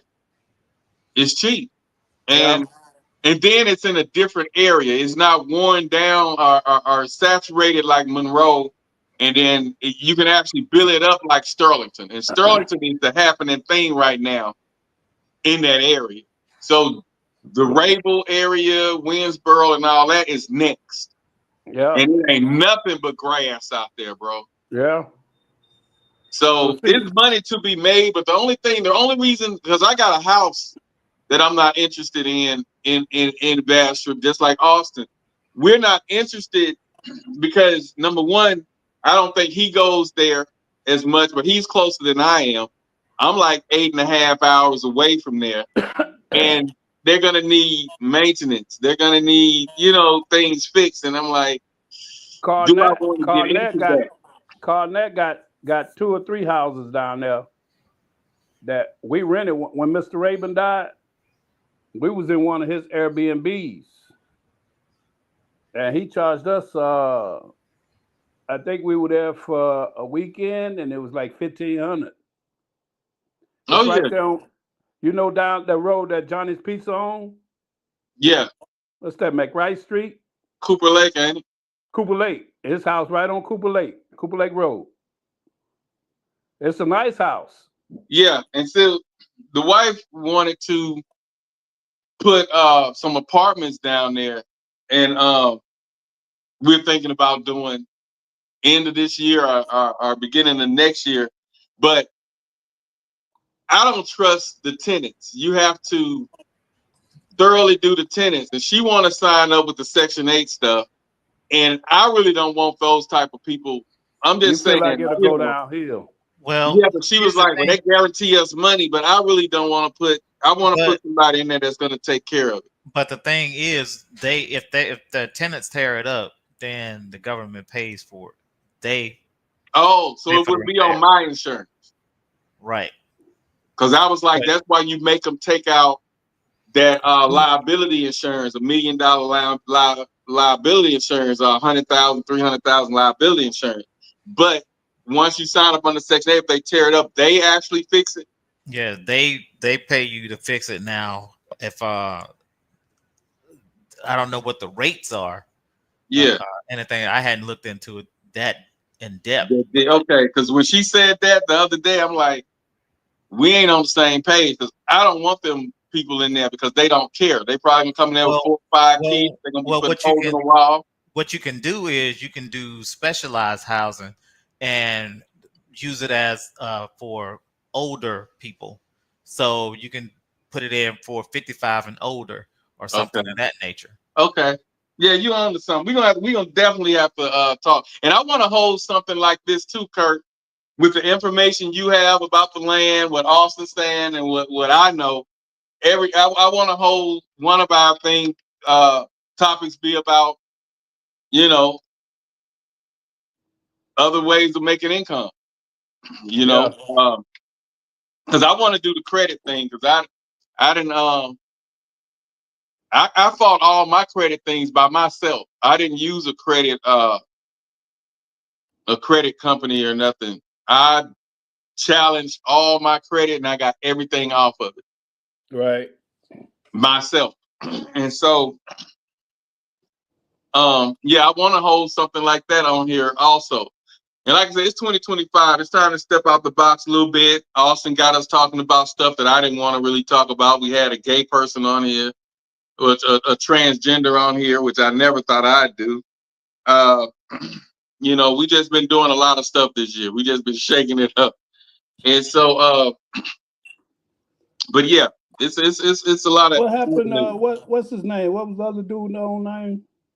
Which one? That was on earlier. That's George. George. Yeah, he done found him. He got him a girlfriend finally. Because you know he was going through it. He was he was talking bad about women when he first came on here. But he finally met him somebody, and everything's been going good for him so far. But it took Austin and I to drill him on his mentality that made him loosen up and open up. He was basing everything on his past relationships, and you know it just didn't work out. And then Austin teased him. It wasn't no better because the last relationship he was in, the girl was she was messing with a woman on him. He lost her to a woman, and he got ate out, huh? Yeah, and Austin was like, "That's what's wrong with you," you know. And I was like, "Man, you don't say that, but you know, you need to keep it real." But since Austin stayed on his neck, being tough, I think it actually helped him because well he seemed like he hard to listen anyway, because he hate to believe that he been duped by Trump, but he gonna find out. Yeah. I mean, when Austin pointed it out, I mean, I saw the moves he was making, but I was more like George at first, trying to see when the smoke clears. He's saying a lot that he's trying to do a lot, but a lot hadn't been approved yet. And so I was like, I'm trying to wait it out. But then when I saw how low down he is, and he don't care about the people losing their jobs, and man, this dude is snake, man. So I was like, we just got bamboozled. But like you said, we knew it was coming. I just didn't know how he was going to come in there. And then what I missed was he had all that time when he didn't make it to think about what he was gonna do. That's what I missed. I was thinking, you know, when they get up there, they not knowing if they're gonna win. They trying to figure this thing out. But he had freaking in me there. out, man, is he's just appointing people and just putting people in government and allow them to make decisions. Musk ain't got nothing to do with government. He shouldn't even be Musk in there with his son all up around his neck. It's just he treating the White House with such disrespect, man. But from what I'm understanding, if he get too out of hand, they have been talking impeachment. But I don't know if we want the vice president being the president either. It just. But with Trump power, they can't. I don't believe they can impeach him. But that's what they're talking about. And if you go back when you get off of here, go and look at what Bernie Sanders doing. He broke it all down to what him and Elon, what Trump and Elon Musk is doing. The mistake. Bernie on their ass. The mistake that was made is this, Steve, and it's what I'm more upset about is that the Democrats had 4 years to prepare. They had to know. See, they spent so much time trying to get Trump arrested, and their focus was like, if we get him arrested, we ain't gonna have to worry about him running. We can get him locked up. We could get him committed. You know, we won't have to worry about him running. And they didn't prepare, and they left Biden in there, knowing that Biden wasn't competent enough to lead. And you put Kamala in there in the last minute. What's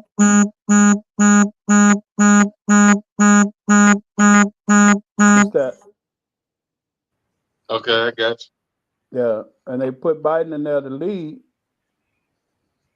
and knowing he was incompetent, and then tried to put Kamala in there at the last minute. Yeah. But they had all this time to prepare. And they didn't. And so really, they have nobody to blame the situation at the end but themselves. Because they playing hero ball. I'm finna tell you where they about to get you at, and where they finna dupe the American people that they're gonna send out another stimulus package. Well, And what that's gonna do? That's going to blind most people to what is going on because And they calm them know down, act like everything gonna be okay. right. So what they're doing, like what Elon Musk did with the election, where he was giving money away at the rallies. So for people that are voting for Trump, right, or voting for the Republican Party. So they're just going to do the same thing and mask what they're doing behind dollars. And that's it. See you in the morning.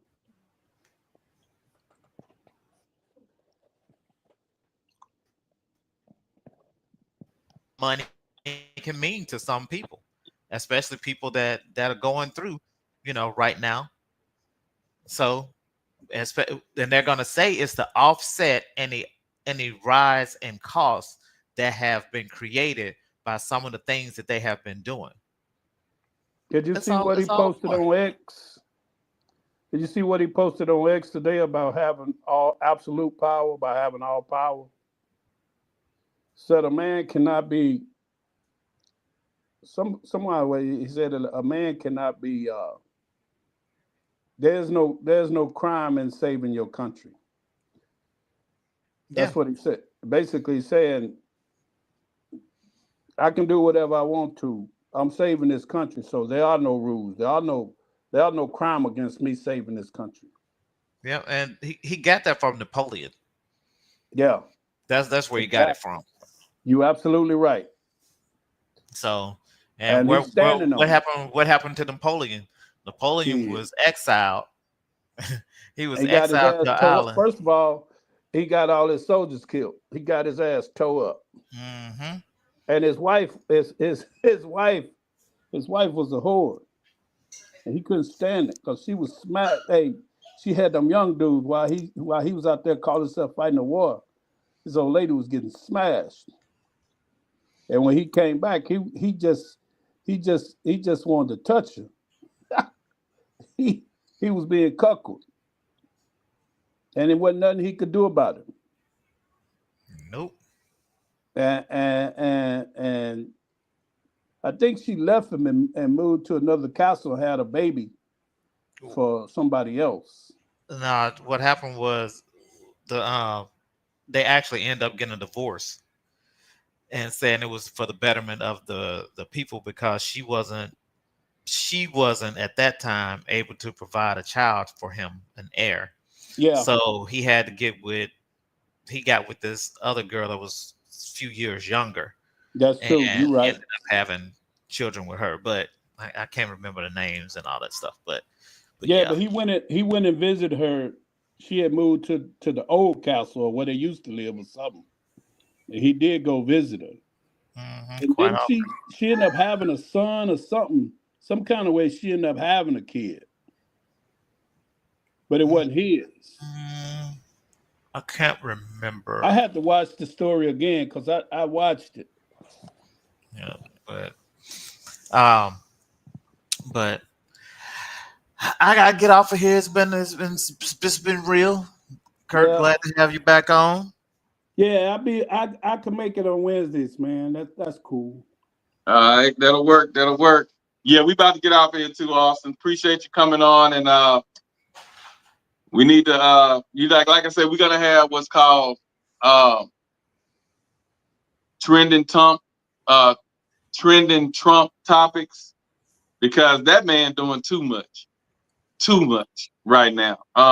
It's like he just lost his mind and trying to undo things that don't even matter instead of working with the economy like he did in his first term. The second term, he ain't nothing like he was in the first term.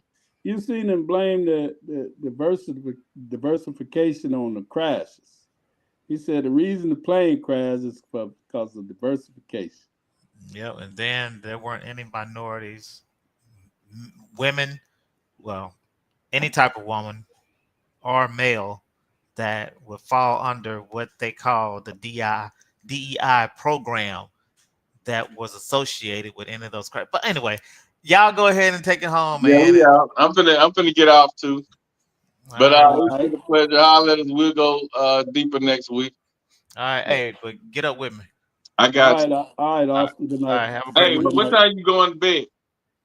I'm gonna spend some time with baby girl before she go to bed. So All right, I'm tomorrow free this week. tonight. So hit me before you go to sleep. All right. All right, later. It's been Yes, nutty, sir. man. But yeah, and our thing gonna be early Friday. So I'm gonna hit you at like 8:00 Friday morning. That's cool. So all right, Bill. So yeah, that's what we doing. But Yeah, on I that waited note, for you last Friday. yeah, I got you this Friday though. I got you this Friday because I gotta That's cool. touch base and we're gonna catch up. Because Yeah. I know once we get in it, we in it.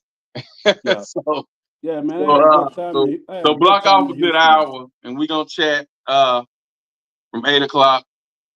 All right, that's cool. For an hour, and then I got a son birthday is this weekend, so yeah, I'm gonna be back and forth. So I'm gonna hit you up Friday. All right, bet. All right. On that note, we out. Speak on the podcast. Religion is missing from the reason religion is not that important because people are just not as religious these days. So I don't think it really matter to a lot of them with the modern day dating with the religion. A little bit. I'm thinking people don't trust it as much, D. Yeah, it's just not. It's not a factor. It's like we're gonna do what we do. But on that note, we about to get out of here. Peace out. All righty. Till next week. And Kurt, I'll be on. Check me out on Friday nights. On TikTok. Okay, cool. Friday night TikTok. I come with that grown folk mixing and stuff. I'm gonna be playing 90s, couple of 80s jams, and then I go into the slow jam. So just tune in. I'll send you the link, and I'm on this time, like from 9 p.m. Eastern. So that's 8 till about. I try to stay on about an hour. I may extend it, but yeah, come check me out though. I'll be live on the set on TikTok. I'll send you the link. My old lady just took a job at the airport from 6 to 12. Okay. Making $45 an hour. So she go in at 6 in the evening to 12 at night. Okay. Well, that'll work. That'll work. So yeah, you'll see that in. So hit me up. All right. On that note, Speak on That podcast, same time, same place. Next week, Wednesday nights, 8 p.m. Central Standard Time. On that note, we out. Peace. What you think, man? I've been in the polyamory lifestyle. I can't even say lifestyle because it's not a lifestyle. It's a way of loving, not a way of living. I've been polyamorous for about 10 years now. Okay. And the mindset for me is mentally, I think I've been polyamorous longer than actually practicing it because I've always felt that this monogamy just doesn't fit for me. Right. I don't understand why I have to only love one person or why I can only show affection for one person. Where is this written? Why do I have to go along with what the societal standard supposedly is? Right. And then the problem comes when you love somebody too much. When you let yourself love somebody too much, and they don't love you the same. It's not even matter whether they love you back or not. They can love you back, but it's still unhealthy to love somebody that much. Which I understand that ideology of that. Well, I can't have. I might as well. I've been there. I know that. But at the same time, you have to realize, what your culpability is in a relationship going, however it went. You start thinking about, well, damn, I did this. So, you can love somebody too much. And then, see, this complicates things for us men because we already have a hard time forming those emotional attachments. You already told them, don't do that. The missing link to that goes back to a time before we even thought, why doesn't my father like? Is that a protection for me? Right. Or is that the way he was raised? Or maybe somebody hugged him one day, a man hugged him. I'm not saying this is what happened, but I'm just saying we got no, but there are things that could have happened that absolutely that caused him to be the way he is. made him feel weird, needed. Right. So the things that we think are sometimes a rejection or a lack may have been a protection. And most of the time they are like absolutely. But if we don't understand that, all we know is the rejection. You see, like what I understand with my father, men were going to jail, killing each other, and then now we got bisexual, then we got gays, now we got transgender. So with all of that going on, the purpose of that was removing the black man, the black male from the household. Okay? So with him not being in the household, she's getting the welfare, or she's out there in the workforce, forced to take care of herself, and if she have children, to take care of the children alone. Whether he's in jail, whether he's dead, whether he's bisexual, whether he's gay, whatever. The black male was removed from the home, and black woman was forced to provide for the children, for herself. You're missing one other thing that removes black male from the home. That's white women. Because after a while, it was run on black men, white women. Yeah, white women. You know, at one point, black men, they just had to have a white woman. No matter what their social economical status was, white women was the way to go. And so that pulled a lot of black men out of the house. Damn, I sure missed that. I mean, I know Rick James, you know, I know, you know, I mean, you did it. I just didn't think of that as a major absence of the black man. So you being a provider means so many things. Right. It means put you in a house. You know, it means I got your back. It means we're doing this together. It means I'm not gonna walk away when things get hard. You know, that's providing, right? I'm gonna provide emotional protection so that you can, you know, I'll be present for you when you don't feel like you can be there for yourself or whatever, you know. So there's so much more definition to the thing, right? And even on the flip side, looking at, you know, men with kids, right? I remember I did not want a man who had kids. And I was about 25 when I met my ex-husband.